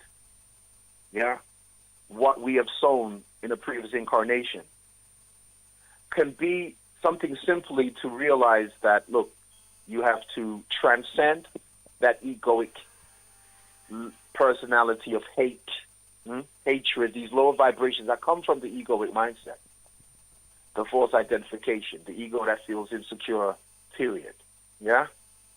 It fears death.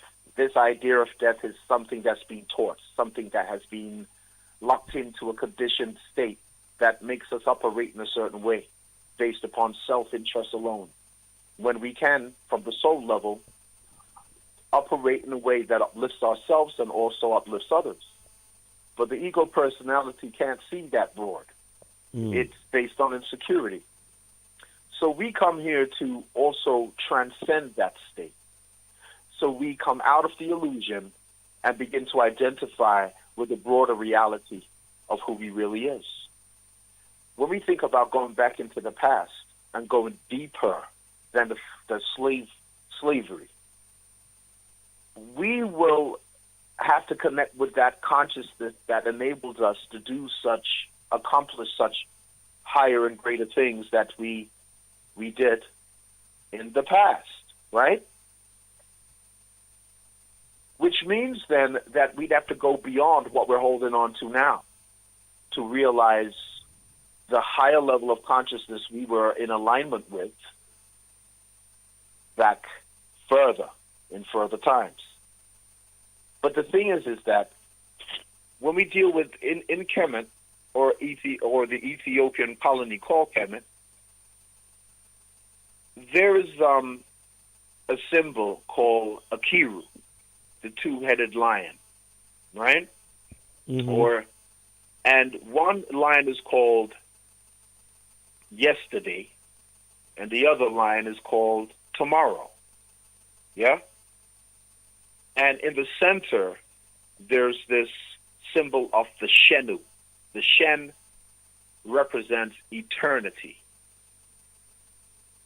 And what that symbol says is that there is the past, yesterday, and there is a future, tomorrow. But where you find the eternal truth is in the ever-present now. Because when we think about power, the only true power there is, all right, you got two powers, if we're going to put it this way. You got external power, which is false power. External power is what we're living in now, where, external power is what leads to manipulation and control, which then breeds resentment, content, these energies that build into wars. Yeah? And then you have authentic power, which comes from within, rather than trying to have power over others by keeping them in or creating states of need, which then you develop a system to keep people dependent upon you for what you're going to provide for them based on supply and demand. Rather than fulfilling needs, the way the consciousness on this planet is about using the needs to manipulate people. Yeah, just meeting a need but not fulfilling a need. There's a saying that says it's better to teach a man how to fish than just to give him a fish daily. Yeah, because then he can be empowered by fishing and gaining his own fish, rather than being dependent upon the one who's giving him, a fish a day. See. Who could manipulate that now by turning around and saying, I'm not going to give you it. You see? And this external power is what I mean is by control, is all manipulation and control. The authentic power comes from within, meaning the value someone's trying to feel for themselves by doing something for someone else, but it's coming from a manipulative place of where it's really just about feeling good about themselves. It's not what they're doing for another. Right.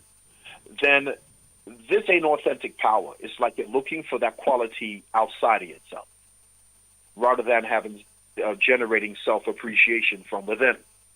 Yeah. Now, our true power will come and does come from the active stream of consciousness originating in universal consciousness intelligence, what we would call eternal life, yeah? That we are directly connected to as an individual soul expression of that infinite power. And that power is creative power. There's power that they say, destroys. But if you can't create, then what is that about? That's not real power. True power is creative power. And life is that power. And that divine life, the deeper aspect of life that resides within us, is that power that we are to connect with. It aligns us to our true identity, our immortal, eternal selves. When we're here, we're playing out roles, we're playing out karmic residue, which means that even when people think people are getting away with what they're getting away with, they don't. the health of the Caucasian, when we're going to think, well, look what they've done to our race of people, and what they've done to other people, yeah? And we weren't the only people they enslaved. That came along very late in the game. They were enslaving their own people, putting their own people through wholly profound, tragedy and trauma. You have the story with the Irish, who were even taxed on breathing oxygen. I mean, that's some crazy stuff, right? And hold on. Sorry, with the Irish were doing what? There was a time with the Irish, yeah, the British, they were being taxed on air. On air. Yeah, and even light consumption. They couldn't have too many windows in their homes. I mean, this is crazy stuff. You think, how can you be taxed on breathing air? But this is the madness that, you see, where various people, the consciousness operating through those vessels, were coming from, very low frequency, wanted to control and dominate everything outside of them. Because it's what the ego with personality does. Yeah? It will make others suffer at the expense of its own gain. This is what many countries and nations have done, to say that they're there to try to save their own, while others can suffer. You see what I mean? Through the consequences of their actions. All of this has karmic lashback. But we think that it must happen in some thunder and lightning, licking down this and that to show us, say, yeah, those wicked people are getting their, they're getting their what they deserve. But the thing is that no one escapes this whole thing. As I said, you send out electrically a message and it comes back to you magnetically. And this is an impartial principle that has no favoritism on color, race, which some of us, we may say we're not into religion and we're not into a Western mindset of things, but we are when we hold on to a partiality in how we believe this, what they want to call, what we would call God or Jah or so forth, is going to punish everybody else because it favors us, higher than everybody else. That's what the Jews believe. Yeah, they believe they're the chosen people. And therefore, that justifies whatever they do. You see? And we don't agree with that. So sometimes when we're holding on to certain ideas and don't see that these are Eurocentric and pagan ideas, when we think that this power we're talking about, this creative power, is partial. It's not a personality. So it is a reality we need to align with in realizing our true selves, so we can come off of this treadmill of life and death, because all of that's an illusion. We're experiencing it on this plane because there's either things we need to clear up from past seeds we've sown, or you've come in here in order to assist to raise the vibrational consciousness of the group you've been born into, right? At the same time, you come in here as an individual, unique expression of what we would say the all, in order to be true to that. And in being true to that, being true to yourself, your soul mission, is how you raise yourself and contribute to raising the lives of one and all who you touch. But when we hold on to a false identity, it's part of a story. There's been atrocities done to so many people on this planet. Yeah? And sometimes it's like we get into this, as if to say it's a competition, who suffered the most. You see? And a lot of suffering is also being induced by our own hands. And other people of different races have portions of their race under oppression by their own kind. So this is a bigger picture and a broader context to comprehend this all, and so for it to make sense is to realize that who we is, the true identity of ourselves, isn't just coming here today and that's it. We're eternal beings, but we've forgotten. You see, this is why we're here, to remember what we forgot. So going back in the past can help you, but it depends what you latch onto in the past.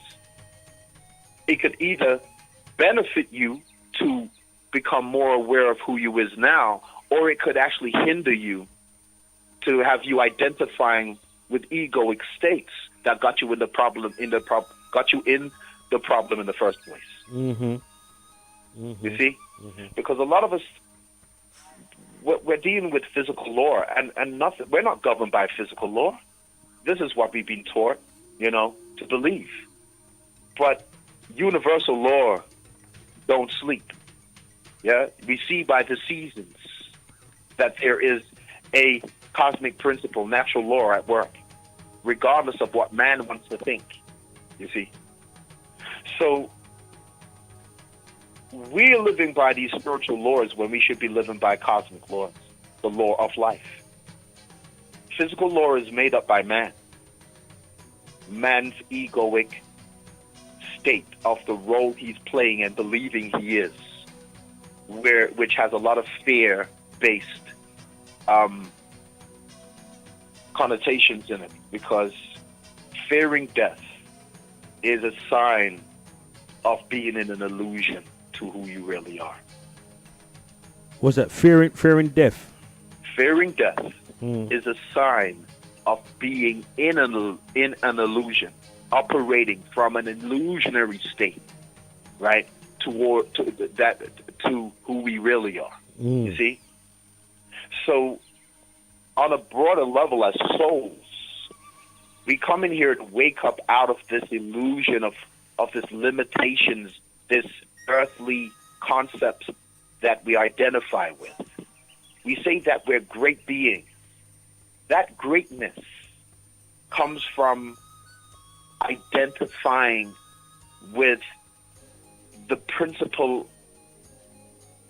of our eternal nature.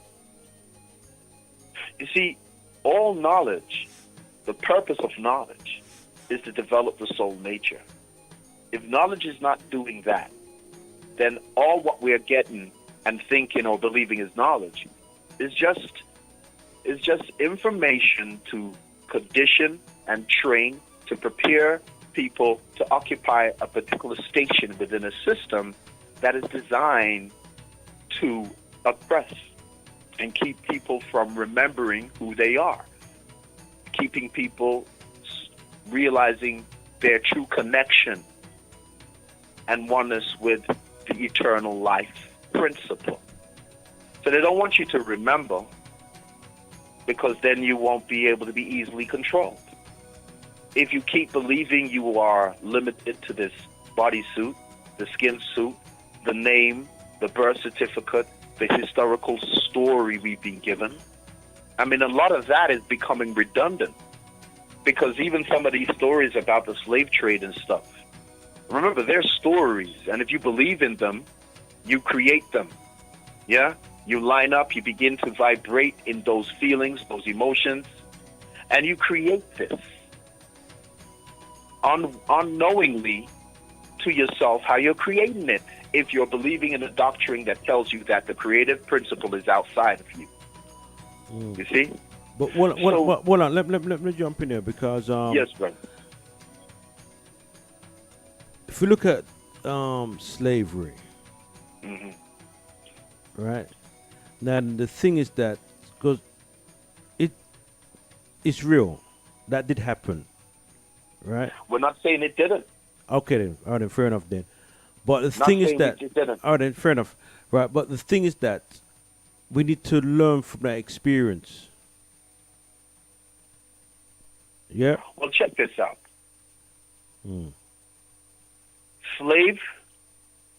Slavery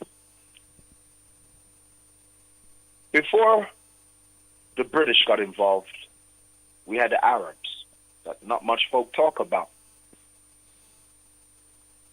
We had the Portuguese. See, these people are doing the slavery. And slave is a what? Slavic. Yeah, that's where the word comes from, right? It was the Arabs that gave the name Africa to the continent, which means to separate and divide. Now, when you're dealing with slavery, what causes that to take place? What causes one set of people to want to enslave another? Where's that idea coming from? I'm kind of talking with you, my Dougie. Yeah. Where do you think? Where do you think that comes from? Where the idea come from? Yeah. I'm giving some thought. I'm not. I don't know. Where does it come from?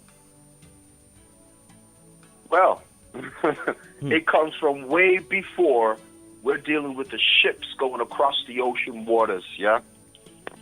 And what we're calling slavery, based on the shackle slavery that took place with the Europeans, with the British. You see, there's a broader history to this planet that, because we don't want to open up that broader history or to see in a bigger context, a wider context, in where all of this, what we're dealing with now, fits in, we get stuck on a little corner and we think that's the big picture we're dealing with. And you see, this is why we can't just think earthly in order to comprehend all of this stuff. Because when we talk about slavery as a term, and we will say the people who did that. What do we call people who do those type of things? We say they're evil, wicked. Yeah. We say Satan. Yeah. You with me? Yeah, with you.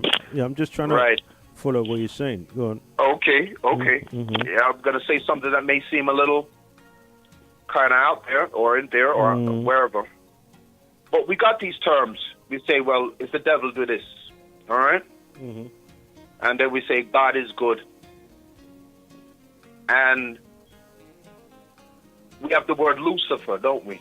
Yeah? Mm-hmm. Right. The meaning of Lucifer is light bearer. Mm-hmm.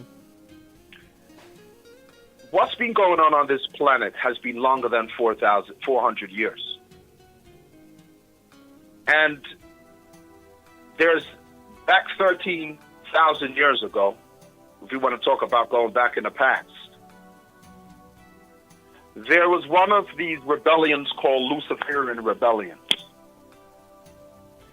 And they hijacked the place, they hijacked the Hall of Records, which were sitting under the Sphinx, what they call the Sphinx today. And these Hall of Records had the memory and the history of everything that happened on this planet and this universe.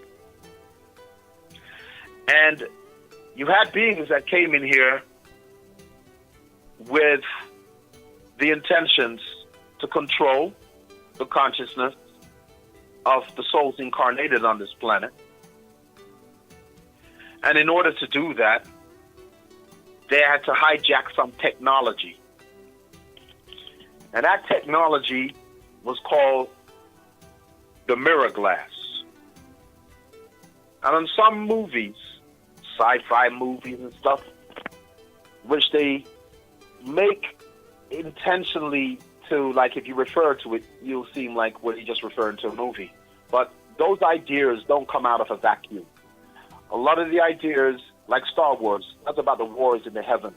That is inside the Book of Enoch and various other scriptures in other cultures about beings in their flying machines. Even in the Bible, to talk about Ezekiel seeing a wheel within a wheel, and how the Israelites had a pillar of a pillar of following them by day, a pillar of cloud, yeah, and basically pillars follow them by night. Now, it even talks about star constellations in the Bible, Pleiades, Arcturus, Orion, and all of that. So it means that the knowledge that we need to look at cannot just be based on an earthly level, you see, to get it, to comprehend what's the cause behind the effects here. This is a bigger picture, a bigger drama that in some of these movies, they showing you, right? Because I said these ideas did not come out of a vacuum. And there was basically to erase the memory of the consciousness, our consciousness on this plane. But hold on a second, because I just want to bring it back to the old thing about slavery. Yeah. Right? Because slavery existed, right? As we will acknowledge here, right? Now, because of slavery, right, that they was able to take away our culture, take away our values, take away our names, separate us from our family, you know, your husband from the wife, right? Your children, and you know that experience, what we've been through, no other people have been through that kind of experience, right? And the result of that, I wouldn't agree with that at all. Hold on. No other people haven't had that experience. What? At their culture and language taken away? What, taken from your family, your name, and all of this? And beaten their name out of them, and you see, this is what it gets into when we talk about slavery. Yeah. It brings up this crystallized fixation of what's happened to us. And what I was just saying is that this whole thing about mind controlling people. We want to use the word slavery when that's actually a word of Northern European, Yugoslavia, Slavic. Again, labels we grab onto, and then it's got that word itself. It's got a very negative, horrible charge to it. No. One second, my brother. Go into it. One second, right? What we're talking about here, something what exists, right? Where our culture and language and values was taken away from us. Yeah, that happened, and a result of that. What I'm saying is that where's the roots of this come from?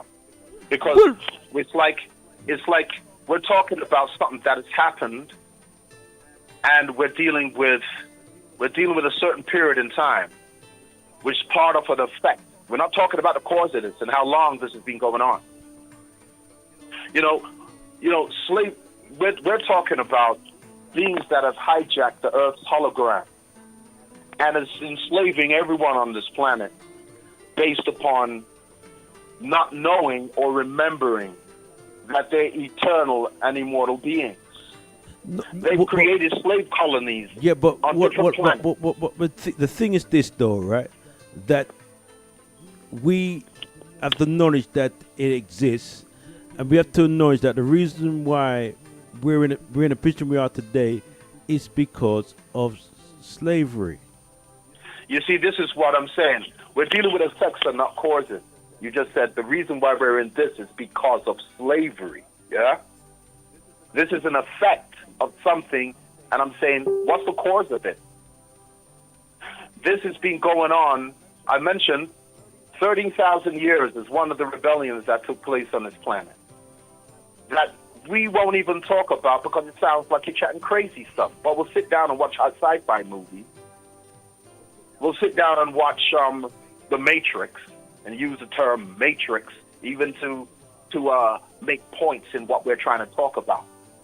And there's a lot of people that don't know that the word matrix means womb. And there are people who do know that. No, all right. But you see, you're going somewhere with this now, right? And what I want to establish here is that, I mean, that slavery exists. I'm not disputing that. All right, but so it does this is exist, not a right? dispute. But would you hold on a second? So would you agree that if they exist, right? Therefore, today, right? That's the reason why we're in the position we are today, because of slavery. What happened? Yeah, cause and effect. But we're still dealing with levels of effect. If you want to cure something, you got to go right to the cause. Mm-hmm. And what I'm saying is that what was taking place to even make this experience that we've had even happen. You see, sorry, come again? I said, I was saying that what has actually took place, right? Yeah. We're going to go back in time. What took place? Go on. Right? What was the cause? What took place to then produce the effects of what then has come as slavery for the impact, the effect it has had on us? Okay, that is not disputed. Yeah. Yeah. We're not saying that never happened. Right. But I'm talking about a cause behind effects. Right?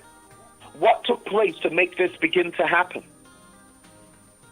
When we talk about, we were great and powerful people, big empires and all these things we will say, then the question is, so what's the cause behind the effect? How could this... See, nothing happens, right, without a cause. And we would like to get stuck in effects and thinking, yeah, we'll deal with the effects, and the effects is going to be a solution. When all you're going to do dealing with is just staying, you know what they call now, they call special effects. Yeah, we're caught up in special effects. We deal with the cause, though. We don't want to deal with that. We want to hold on to the effect of, yeah, but they did this, and this is what's happened. Like, yeah, if you got a broken leg, you're going to argue about, yeah, man, look, the broken leg. But what caused the broken leg was because you jumped off or something. Yeah? And you landed wrong. And the effect of that caused you to break your leg. Now, what do you want to take place now? You want to heal that leg, innit? Mm-hmm. If we want to continue talk about, yeah, man, but the effects now, the effect of the broken leg, the broken leg is an effect. Mm-hmm. Yeah? Mm-hmm. The cause is, just simplifying it, you jumped off of something, landed wrong, broke your leg. Mm-hmm. Now, what is it that you want to focus on? Mm-hmm. You want to focus on healing that leg, right? Mm-hmm. Right. Now, you understand the cause, which better makes you understand, okay, how the effect come about. Now, you're going to look for a solution to make that leg become whole again. Mm-hmm. If I focus on just a broken leg without thinking about how do I make this whole again by understanding now, because I've comprehended the cause. But I totally agree with that. You go look at the solution. You know what I mean? It's like going to a doctor. Right. If you go to the doctor, Right. and Right. and Now- the first thing he has to do, look at your medical history background before he start diagnose you, etc. You know what I mean? And then he'll go through the process of how he can work with you. You see what I'm saying? But I mean, Right. we can understand There's a that. process, right? Yeah, that's right. So I do agree with you that we need to look at solution than look at the and problem. also comprehend cause. Well, yes. Because if you don't comprehend cause, all you're doing is dealing with effects. Like, for example, you see what I'm saying about our mindset we was talking about earlier, about thoughts, feeling, vibrations, electromagnetic, how we send out messages with the electric and we bring back to us with the magnetic. Right. Yeah? Now, if you take on an identity, if I have an experience, and I'm not trying to trivialize nothing, but if I have an experience that I got knocked down by a car, and because of that, I'm afraid to cross the street. Yeah? Mm-hmm. Now, if I hold on to a thought that that thought that keeps me afraid of crossing the street because of the memory of being hit down by a car, then I'm going to have anxiety every time I go out to cross the road. And what's causing that anxiety is what I'm holding on to based on the experience I had. Mm-hmm. Now, experiences can bring us wisdom, right? Or experiences bring us wisdom that we grow through. We grow from and we grow beyond the experience. Yeah? Mm-hmm. Or we can create an identity out of the experience.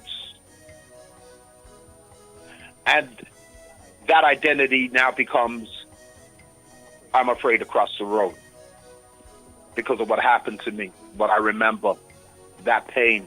Oh, but what caused you to get hit? You ran across the road, not looking too cool, clearly. You understand? There's many different factors behind what took place before you got hit. And there's a part of it that you played. Your role in that. Now, I'm using that analogy to say that we talk about, you can talk to some brother and say, yo, how's things, bro? Boy, surviving, you know. I'm surviving. Now, if I'm surviving, I'm living in fear. I'm not living. I'm not thriving. When we hold on to thoughts and says, boy, we are poor people, you know. We're poor. Yeah. Suffering, man. Suffering. Now you're creating an identity. Rather than, hey, this was an experience. Now I'm creating an identity saying, you're a sufferer, you're poor, you're poverty. Mm-hmm. You keep talking that, putting out that. That's a feeling. You keep putting that, affirming that. And what happens? That's what you end up being. Because that's what you're affirming that. Because that's your experience. At the same time, that's your experience. The contradiction is that we'll say, but we are great people, you know. We're more than this and that. We great civilizations we did raise up and elevate in the past. But yet, this is where the contradiction is. We want to focus on creating an identity and call ourselves, we're poor people, you know. We're sufferers, you know. And if you try to elevate some mindsets to say, well, actually, you know, we're not that. We're more than that. We're beyond that. No, man, but boy, it's like you're denying walk to it because I sufferers, you know. And it's like, well, yeah. So if I bend now, go on. Say, that's cool, all right, we can think what we want. But then I'm going to say, well, there's this universal principle that's impartial. And all it does is line up with your vibration and gives you more of what you are lining up yourself with. Okay, then. But that's going to come down to what? Awareness and consciousness, yeah? Well, it comes down, that awareness, but it comes down to then, paying attention to realizing the importance of that bit of information that needs to be added. No, but what it, but also find the solution. All right, but also it comes down to the story and the words you're using. Right? Because, for example, hold on. For example, if you're saying that you're a sufferer, right? Already you've given that word energy and you bring it to yourself. So it goes to your subconscious and you actually we keep saying it, right? Well, you're going to suffer more. You see what I'm saying? Because I'm more suffering. Because you're giving that word energy. You're giving it life, yeah? Well, see? You're making if you're that saying, a hold on. You're making that a feeling that you become. That's right. So for example, if you say that I'm poor, right? Already you're telling your subconscious that you are poor. See, we need to understand. We need to understand that your subconscious does not know difference. Yeah. You see, it's like watching a horror movie, right? Even though it's not real, you get frightened. See? So everything comes down to your subconscious level. That's why it's very important to guide your mind and what you say to your mind. You got to say with positive positive Brother. words and using language, you know, and that's what it comes down to, using positive. I mean, it'd be more It's more powerful. than the positive Hold on, it'd be more language. powerful to say that I am rich, I'm abundance, I'm the world of abundance, and so forth. So what you done? You've given that energy, you know, and wealth will attract you because of the words you're using. Most certainly, but it's more than the words, because you see, the subconscious works through feelings. The subconscious don't think like. but the like- subconscious, the subconscious, right? It's about feeling. What are they? When you talk about feeling, you're talking about bringing a picture and image to what gives feeling is the image you give it. Okay, let me say it this way, yeah. Yeah. When you think something, and we say in an image, and then you feel, that generates a feeling, because you're lining up with a vibrational frequency. You're not just dealing with something that is like, well, I'm using this word.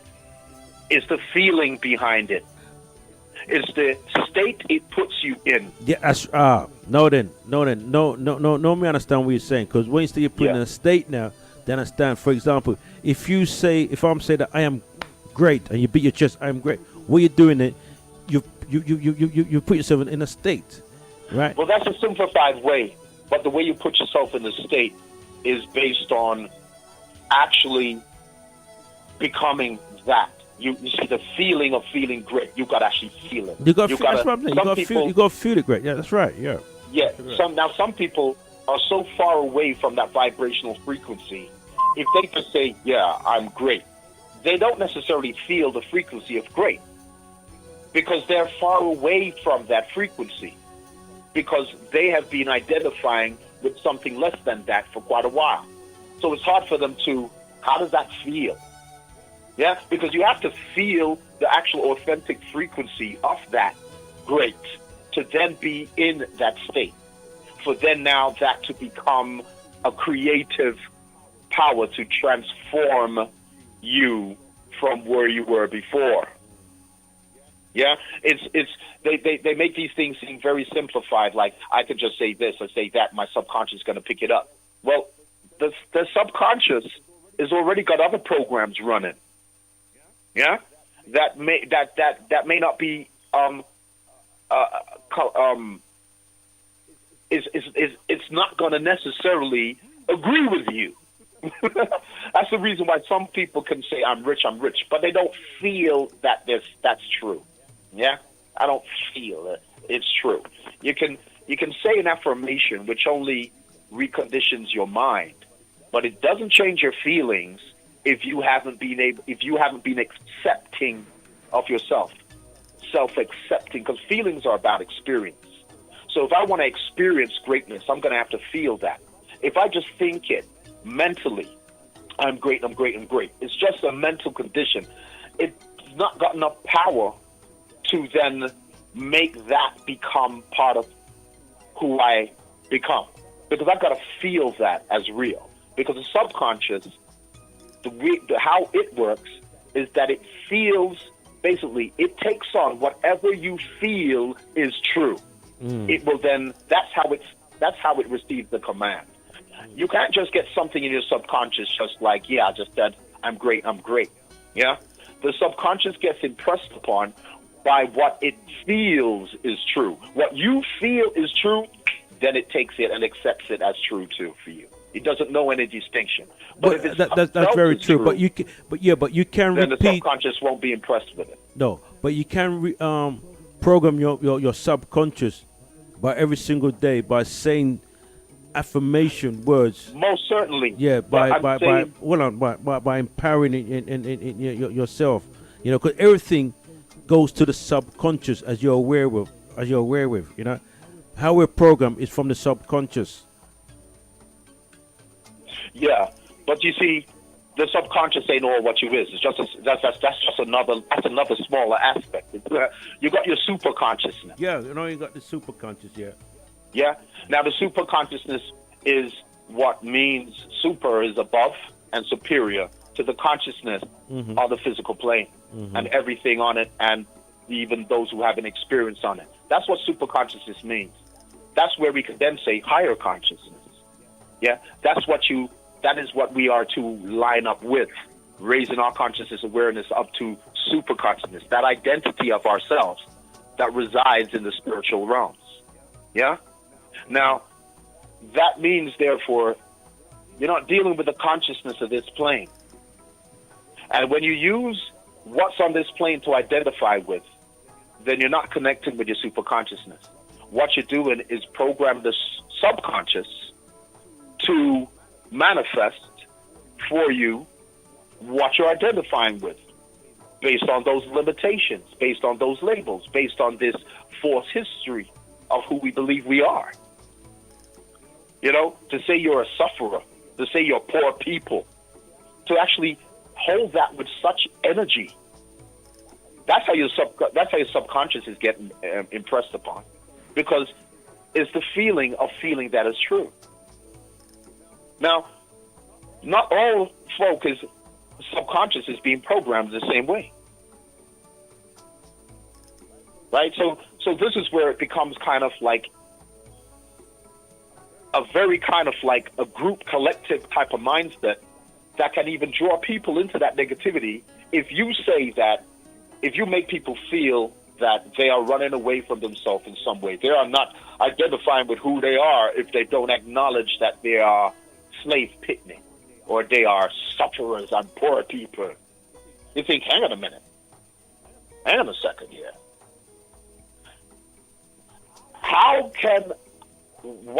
Wait a minute. Why would me having to identify with being slave picnic on them things mean that if I don't identify with that? Now think about what I'm saying. I'm saying creating an identity for myself out of that. I'm not denying the experience. What I'm saying is, when you try to make yourself an identity out of that, what are you doing to yourself and others who then kind of feel, so, well, boy, yeah, I have to have my consciousness all filled with that stuff in order to feel black, in order to feel black enough, huh? In order to feel, say, yeah, man, I'm one of my people. Let's be real with this talk. You know? It's like, what are we doing to ourselves while we're thinking others are doing things to us? And then while we're thinking others are have done things to us and getting away with it, no, they're not. Look at the amount of cancer on the rise in the Caucasian ethnic group. Look at the amount of illnesses. Look at the amount of artificial. Are they enjoying their wealth of materialism? No. But we're not seeing how things are being played out in the way cause and effect, and how karma is being presented in various nations and groups and even individuals' lives. We're not looking at things like that because we're not looking at the bigger picture to understand how cosmic law readdresses the balance. We're thinking on a physical level how we want law to be, yeah, how we think justice should be taken, how justice should be done. When at the same time we're dealing with a broader intelligence, yeah, that is dealing with things. Look, the life within you that can heal a broken bone. We don't even consider, like, say, well, wow, that's some powerful piece of thing. I can self-repair, you know? I can heal myself. In fact, the body will heal itself. No doctor, no surgeon does anything about saving your life. Whatever they do by operating on you, cutting something out, putting something in, straightening something, even if they're realigning a broken bone, a broken leg. All they're doing is they're man-made stuff, yeah? What they have to do, though, is leave your body to do the rest, which they still can't figure out. How do you heal? How does the body know how to heal a broken leg? Huh? How does the body know how to heal cut skin where you don't need no stitches in it anymore? You see, but we would look outside of ourselves and say, look, this surgeon saved my life. When it's like, well, he can't neither generate life or met life. besides doing it the natural way with what man and woman does, you know? Intercourse, to create another living natural being. Now, we got power in ourselves that is so phenomenal. But when we hear information that can help direct us to focusing on the bigger picture and on that greater, deeper truth, grander truth of ourselves, we'll ignore it and focus on slavery and go about, yeah, man, but, yeah, like the pain buddy jumps up and we don't want to let it go. And as I said, when we create identity out of these experiences, then what are we doing to ourselves?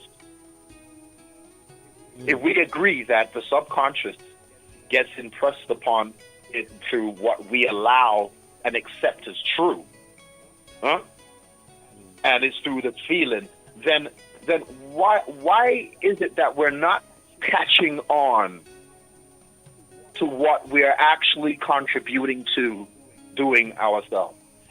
And what anybody is doing, with whatever state they are identifying with, that is not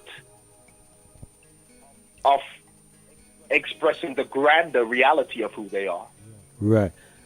Right. Then what are we actually doing if we choose to ignore how this stuff works, what we're doing to ourselves, what you do individually, collectively, you know what I mean? Why are we ignoring? We want to raise vibrations, we want to talk about higher consciousness, but when we go deeper to get to the core, we want to forget that and go back to slavery.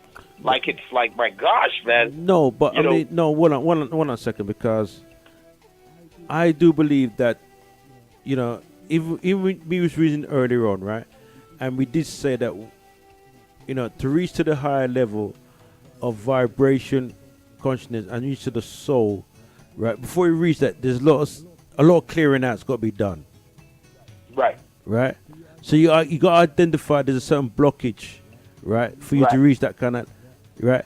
So it means identifying, right, because I mean, where it comes down to, right. But one of the things we need to look at is that self-hate. Why do we hate ourselves so much, right?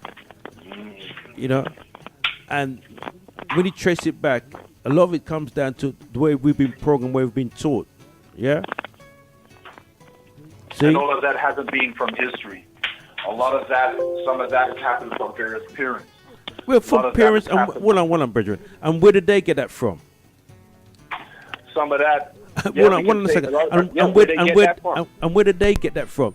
You know, some is from parents. Some is about what we've been taught in school by our teachers. You know, what the pastor said, and etc., etc. You know, there's been a program, right? And where that program comes from, you see. So once you get to the root of it, right, then you're able to hold on.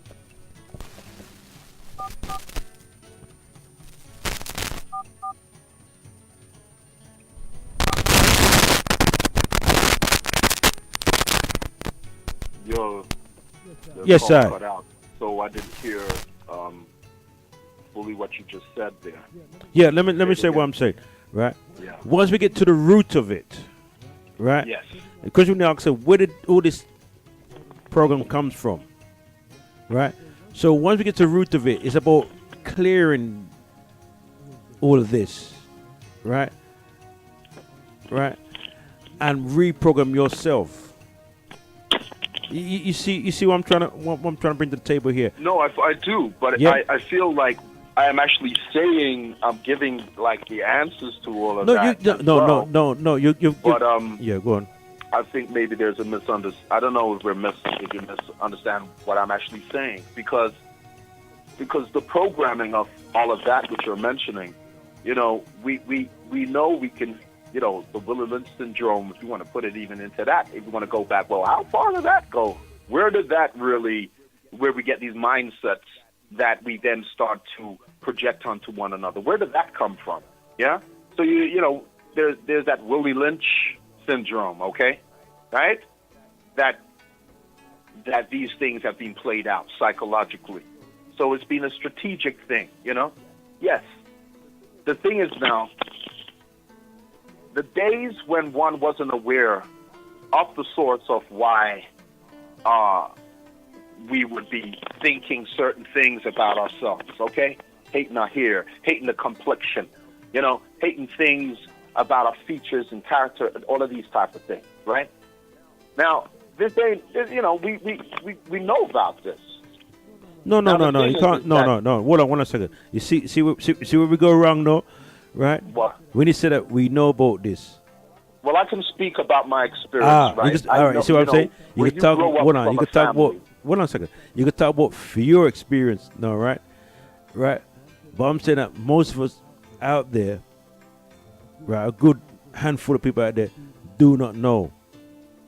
No, this is what I mean by that. This is because. But you see, but hold on. But you see, before we go for it, you see where I'm coming from, though. Yeah, but based on what you just said, there, sir. Yeah, but we mustn't misunderstand because I said something. Yeah. And then we could pick, you know, like what happens, we grab on a word and we take that and we spit it, you know, and that's not actually really what I'm saying or where I'm coming from. All right, you know, when we do that with you know, we do that. Yeah, go on. Beg your pardon. So what I'm saying is that, I mean, like what you're saying, there's a lot of people that don't know various things, right, about themselves. Yes. Or the history that is related to them as an ethnic group that connects to, you know, a greater amount of people, you know, to say a nation. Yes. Yes. Now, the thing is, we do get that. At the same time, remember that on the bigger picture, as souls, we come in here with different aspects in ourselves to work out, which is not all about slavery. Okay? It's about, I mean, think about what I'm saying here. When we just focus on slavery in the terms that we seem to, and when we say, but there's a deeper history, and when we want to, and when we try to go into that deeper history, we always seem to find ourselves forgetting that and going back to slavery, right? So it's like we would admit that there's a program going on here with all the stuff with why we need to prime our mind and body from these negativities. Yeah. Then we have to we have to acknowledge that these are programs, unless these are states that we want to say is so cherished that we don't want to let go of them because this is my identity, when it's definitely not. It cannot be a program and who you really are at the same time. You with me? Yeah, I'm with you. I'm just listening to what you're saying, brother. Go on. Okay. So we can say the negativities that people of the same kind project onto one another, project onto themselves. At the same time, not all of us do that. Not all of us grow up with a certain inferiority complex to do with our skin color or doing with, or to even identify with what an experience we've gone through. There's many who are aware of this, but they don't make that an identity for themselves. You see, that's different. There's two different things here. Being aware of what has took place as part of your history. As part, not the whole story of who you are. Right? Being aware of that is one thing, and making an identity out of those experiences is another. You see? So I think there's a confusion that some people may think that, you know, they mix up being aware of the experience of a particular period of time in history with identity. You see? And if we are who we, before slavery, what we were doing. And again, we're not the only people who were enslaved. But we kind of want to say, yeah, but we're the only one who were in shackle slavery and this and this and this and that happened to us. I don't see this as a competition. You know, this is like, there's something I would slightly disagree on, you know, your thing about slavery You know, because the way we was, That it's not our identity. it's not our identity. Yeah, I mean, you said you'll slightly disagree. I would slightly disagree in terms of it's not an identity; it's an experience. All right, then. But the experience different what we things here. hold on, the experience what we experience is different kind of experience what other race of people experience. Well, everybody's experienced something different, isn't it? People who are getting bombs dropped on their ass, they're being obliterated. Little babies just spun up. You know, people go to bed and have their family, and next minute, because of some whatever the dictators or whatever is going on, you've got another country decides to come and bomb up your ass. Right now, that may not be the same Yes. of how we have experienced what we Yes. experienced. Yeah. But to turn around and say that ain't devastating and traumatic and flipping, you know, disturbing because it wasn't the same way we had our experience. You know, people can have No, the same experience in a hold different way. on, my because brother. it's subjective now, isn't it? All right, then go on. But my brother, I mean, subjective. what they went through, you know, it's like a shock treatment. But what we went through, right, where we was turned inside out, our culture, our language, you know, was taken away from us. You know, some cases our tongue was taken out. You know, we was, our head can't get around that. You know, all right, no let's other race of people you know, experience what we've been through as we as African people. See? It's where we are coming from along the being exposed to this level of Right. that level of Yes, information. yes, Because, yes. you know, what I mean, for me, you see, Yeah. 19 years old, younger than that, you know, I'm being, you know, these things I know. I'm going into seeking out answers to that question, you know, who am I, where am I? And you start to go through these are the first type of things you start to meet, okay, of information. Mm-hmm. So for myself, you see, this is why I said that, like, people who just come into certain levels of information now, Right. to them, Yeah. they're going to feel this impact of, you know, Yeah. because they've only just coming into that right now, All right.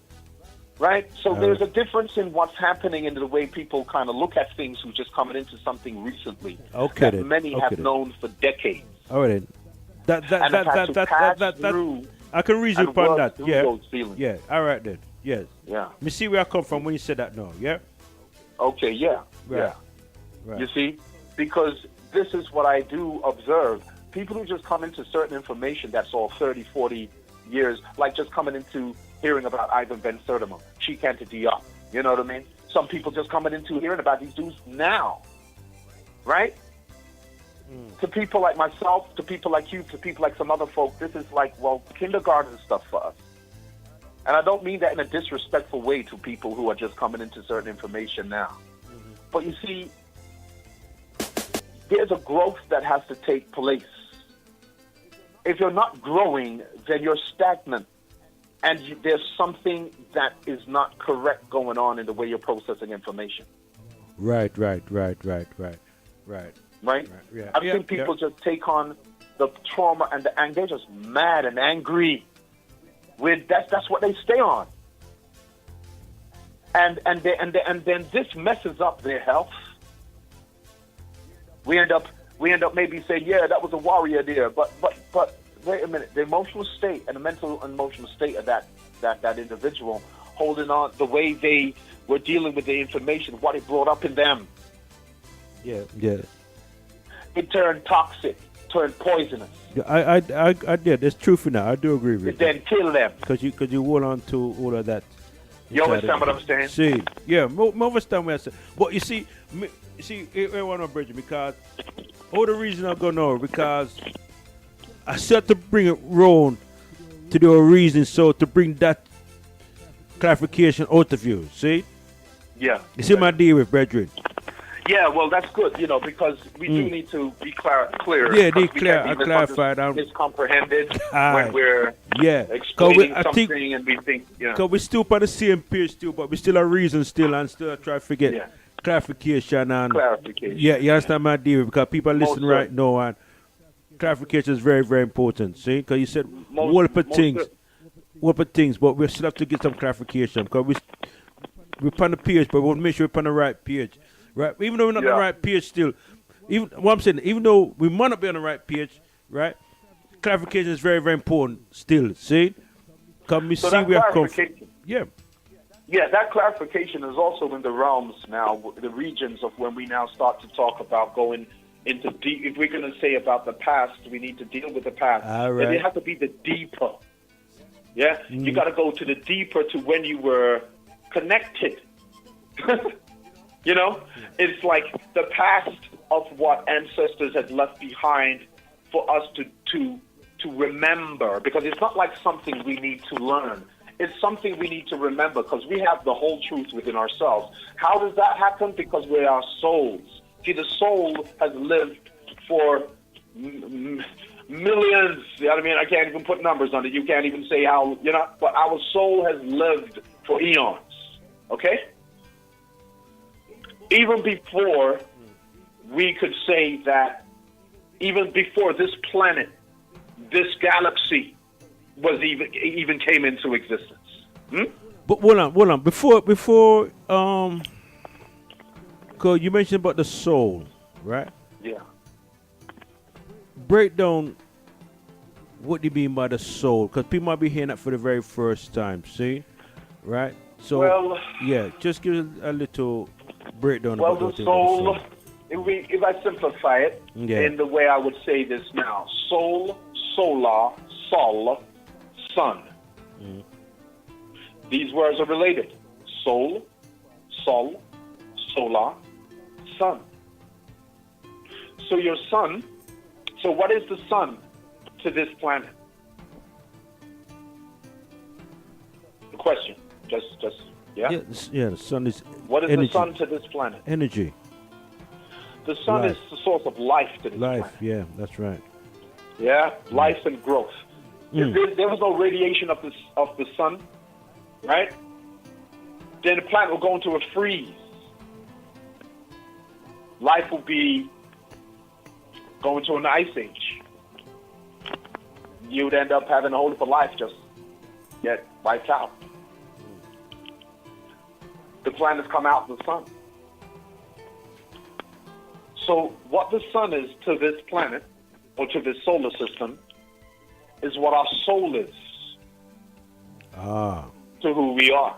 all The right. soul is the vessel of the desire and the receiver of the light of divine consciousness of the Creator.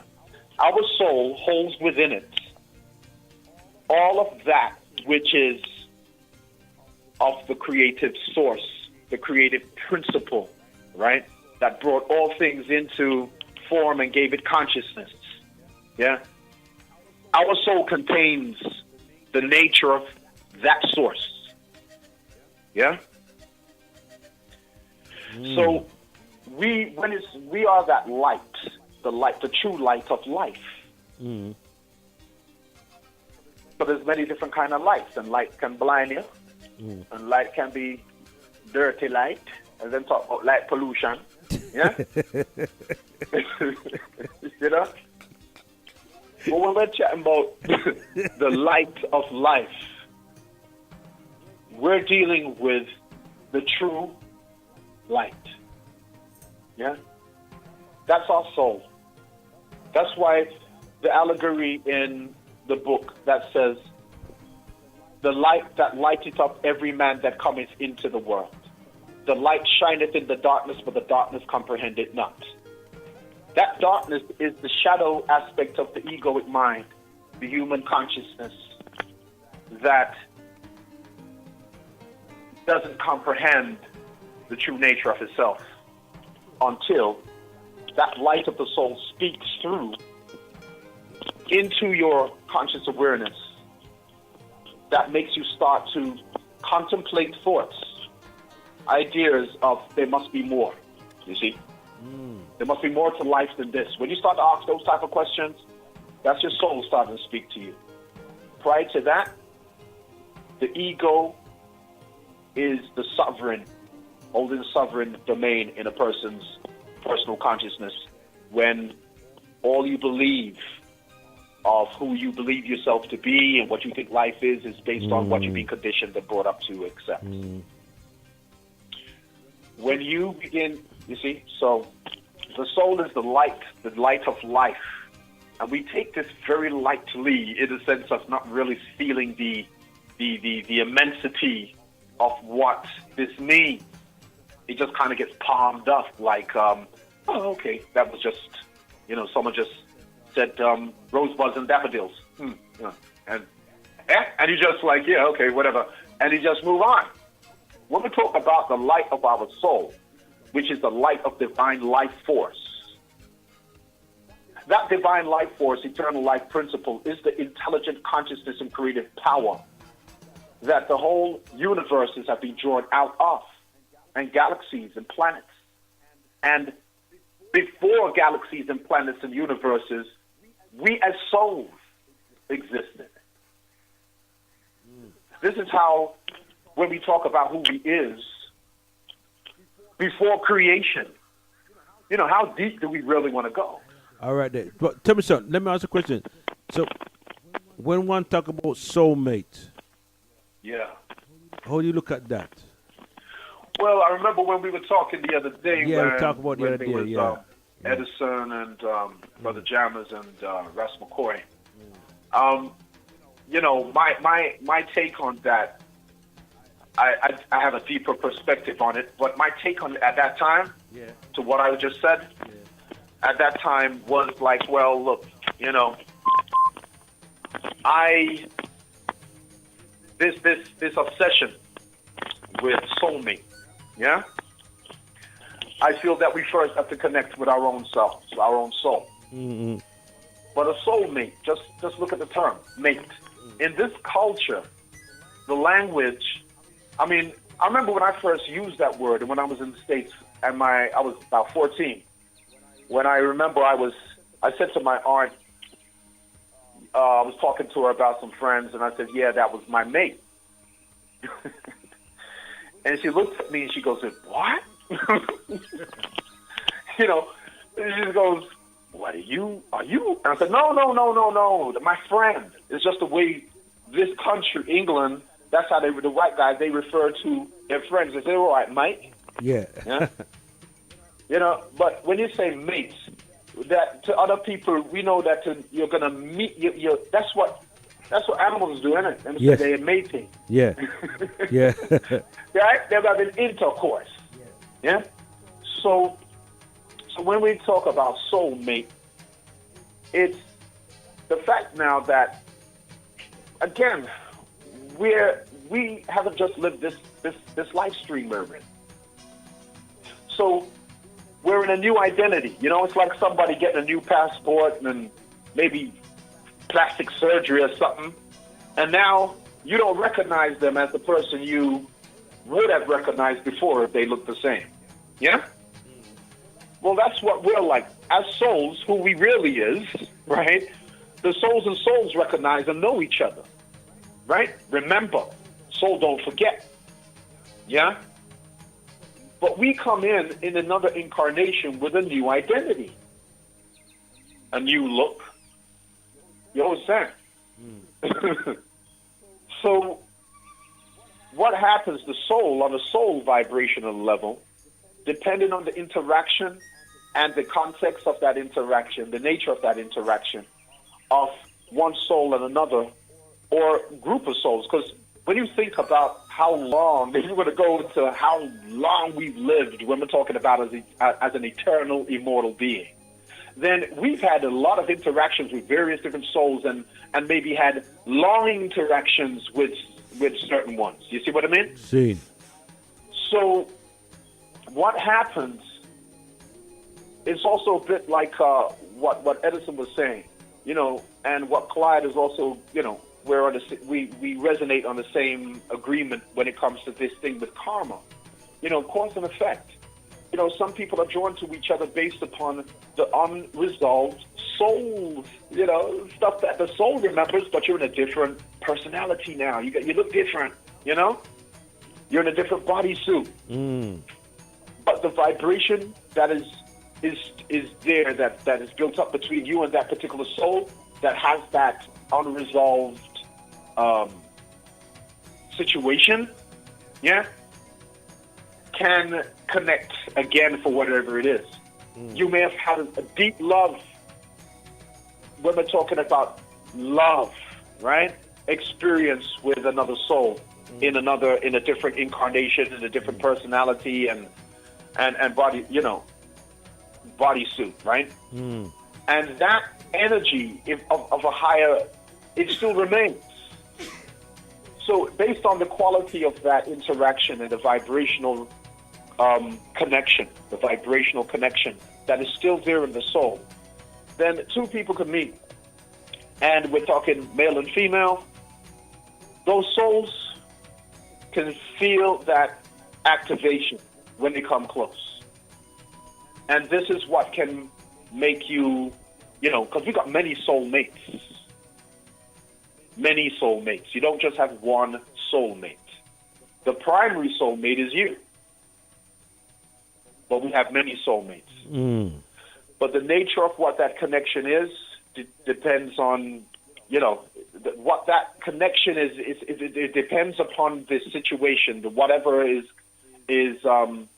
needed to be cleared up in this incarnation, or what experience wants to be continued in this incarnation with each other.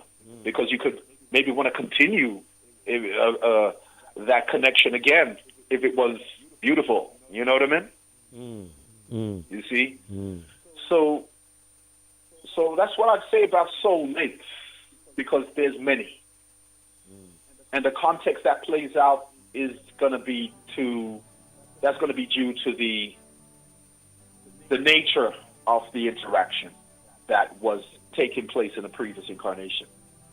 That's that to me, I'll answer it in that way, because it gets too specific. Because it's if you try to get too specific with it, then you can only deal with each situation on its merits, based on the individual the individual merits that it has. You see what I mean? But to speak in a broader level, we got many soulmates. But the interaction between that soulmate and you in this incarnation is due to whatever context your unresolved experience with each other has been. I mean, we also have to know that as souls, when we think about our parents, I'm born to this woman and to this man and so forth, that's the role they're playing in this particular incarnation. They ain't really your parents. These are levels is that what are we ready for? Everyone's on a different type of level of receptivity for different levels of knowledge being transmitted. So some folk ain't ready for that, what I'm saying, because we're still holding on to the roles we believe ourselves to be or someone else to be, and don't realize that, you could have been their parents before now you've come in here to be their child.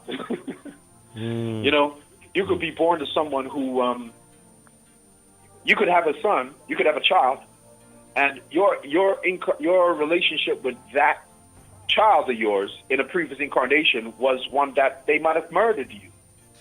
Okay, then. That's quite heavy stuff, yeah. Yeah, man, and now that's your son. Right?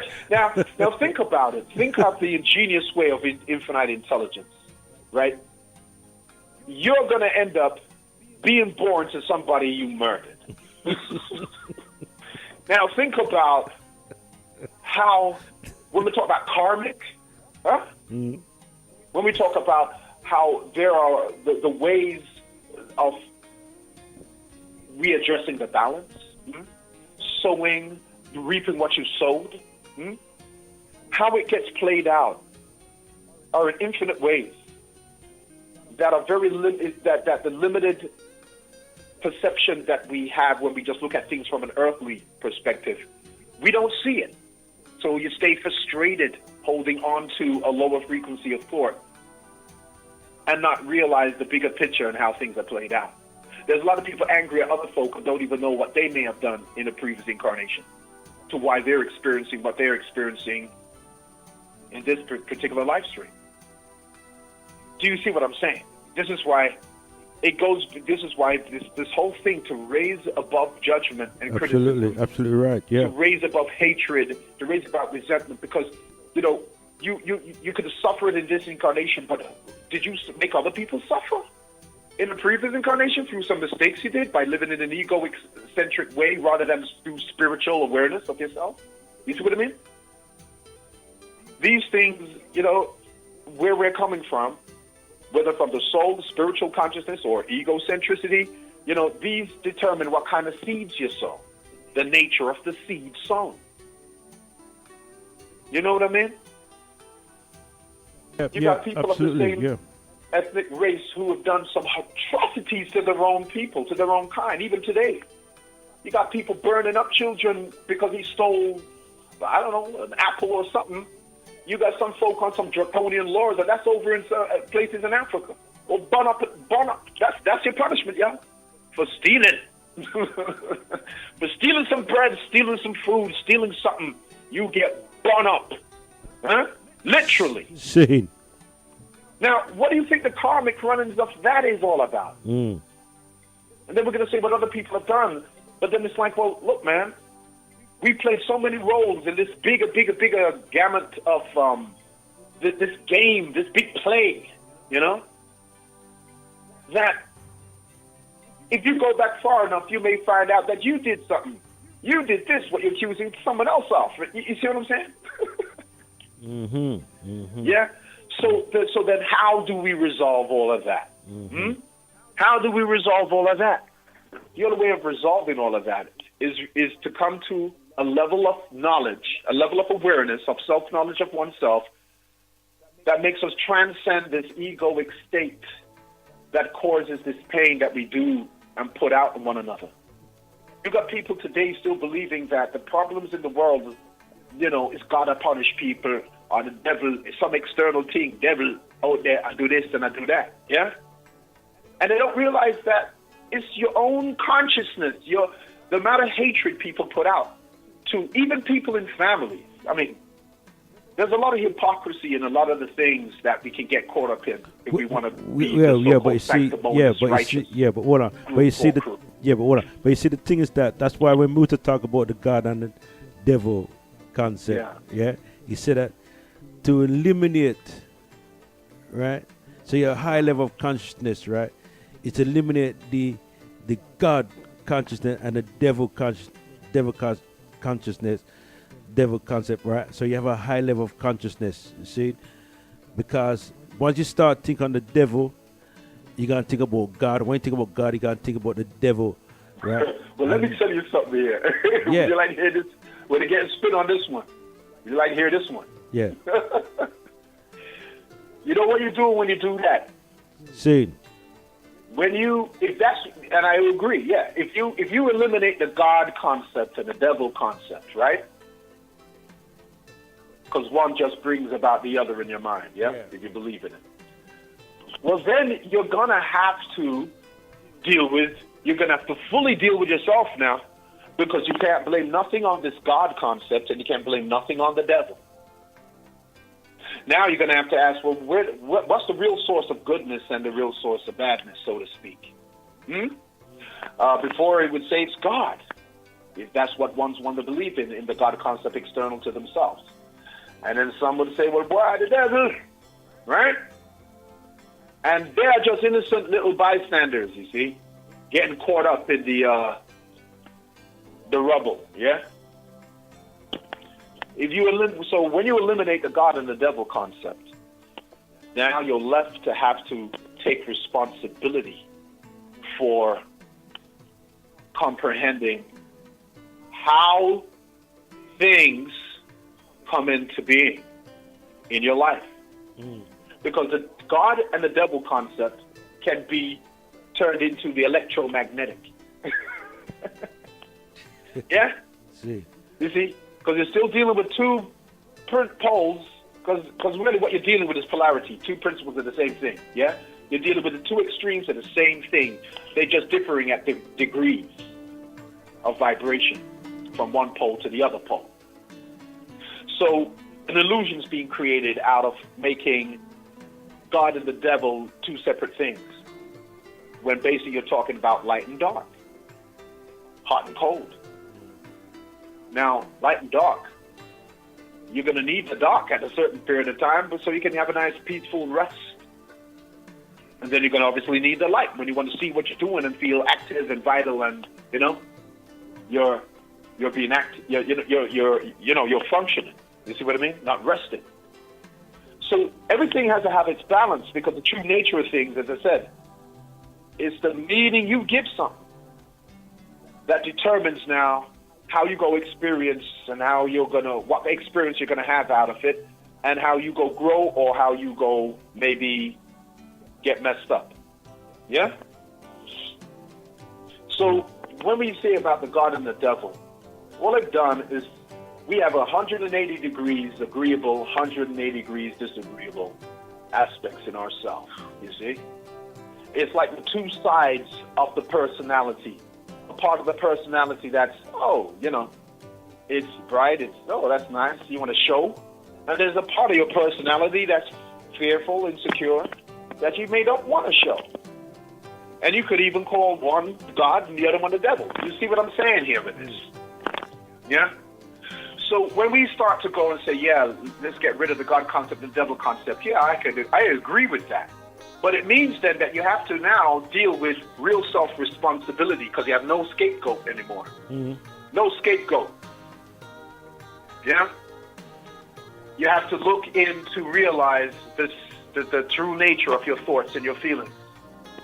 That what you generate within inside yourself based upon the state you put yourself in, based upon, look, say someone has had some experience. Look, you don't even know why someone doesn't even need an excuse to hate you. Right? You have some people that don't need and no reason. You don't even know what you've done to somebody, but they're jealous. You don't even know, what they envious. Now, what's going on in that individual? You may have nothing. You have no awareness of. But what happens is, when you got people who hold on to those types of states, now they're generating that feeling of envy and resentment, and they're sending something to someone. The way when they think of someone that they, don't like, they don't feel good feelings, vibes for, what do? They're thinking of them and wishing harm on them. They don't wish anything good. No life-giving energies coming from them. Just pure destruction and curses and stuff like that. Now, enough people can't control themselves. They will hold on to certain feelings, negative, destructive feelings, non-constructive thoughts and feelings, and that's what they're carrying, yeah? And they go send that stuff out. And it can hurt people, what they're sending out. But then what they're doing may reach its target, but it's going to come back to them. Now, when that stuff starts coming back to them and they're suffering now, them people will say, boy, I never did nothing to nobody yet, I haven't done nothing to nobody. I don't know why this is happening to me. And if you ask them, check out your thoughts and feelings you've been entertaining for how long? Because they're ignorant to the fact that what they think and feel is not just inside them and it just stays there and nobody knows. It's a creative energy, it's a creative command you've just sent out. And this has consequences. But you see, when you've got God and the devil that you believe in, you can use any one of them as a scapegoat. You see what I'm saying? Say it was something harmful for somebody rather than something blissful and healthy. Wishing them the best. Say you're doing something opposite to that. And then something happens to that individual. People are conditioned to look at it like, oh, God must I do it. Yeah, God, well, see what I'm saying? Oh, God. This is where God comes in it, yeah? Okay. or the then. devil, whichever one you want to use. Okay. then. Rather So, than looking into yourself and seeing what All is right. it that you're yeah. putting So, out. Sam, listen. I'm Yes, just brother. conscious of the time now. See? Yeah, I'm very there true. for some deep reasoning. See? Mm, So we have to just ease back a little bit. See? I hear that. Yeah? So Okay. I know you have some power still, you know what I mean? But the reasoning kind of sweet still. I'm like, well, go on still. See? Yes, yeah. But yes, I'm aware of the time and so forth, and Yeah, man. as well. Yeah. I didn't even think I was gonna call and be on the phone this long either. No, I man, just it's all right, thought still, I'd 'cause say a word we're at a talking time. to it, you know? I think. All right, then. So, give All right, thanks then. for the reasoning still. See? Yes, yes, Yeah? yes, Dougie. All right, Always. then. Give thanks. See you soon. Yeah, Yes, man, sir. everything, Take Chris. care. All right, then. So, again, we have the great man, Siayome, just upon us. We'll come some deep reasoning. All right, then. So, Siayome some power.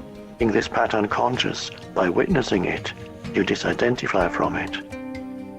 In the light of your consciousness, the unconscious pattern will then quickly dissolve. This is the end of all arguments and power games, which are so corrosive to relationships. Power over others is weakness disguised as strength. True power is within, and it is available to you now. So anyone who is identified with their mind and therefore disconnected from their true power, their deeper self rooted in being, will have fear as their constant companion.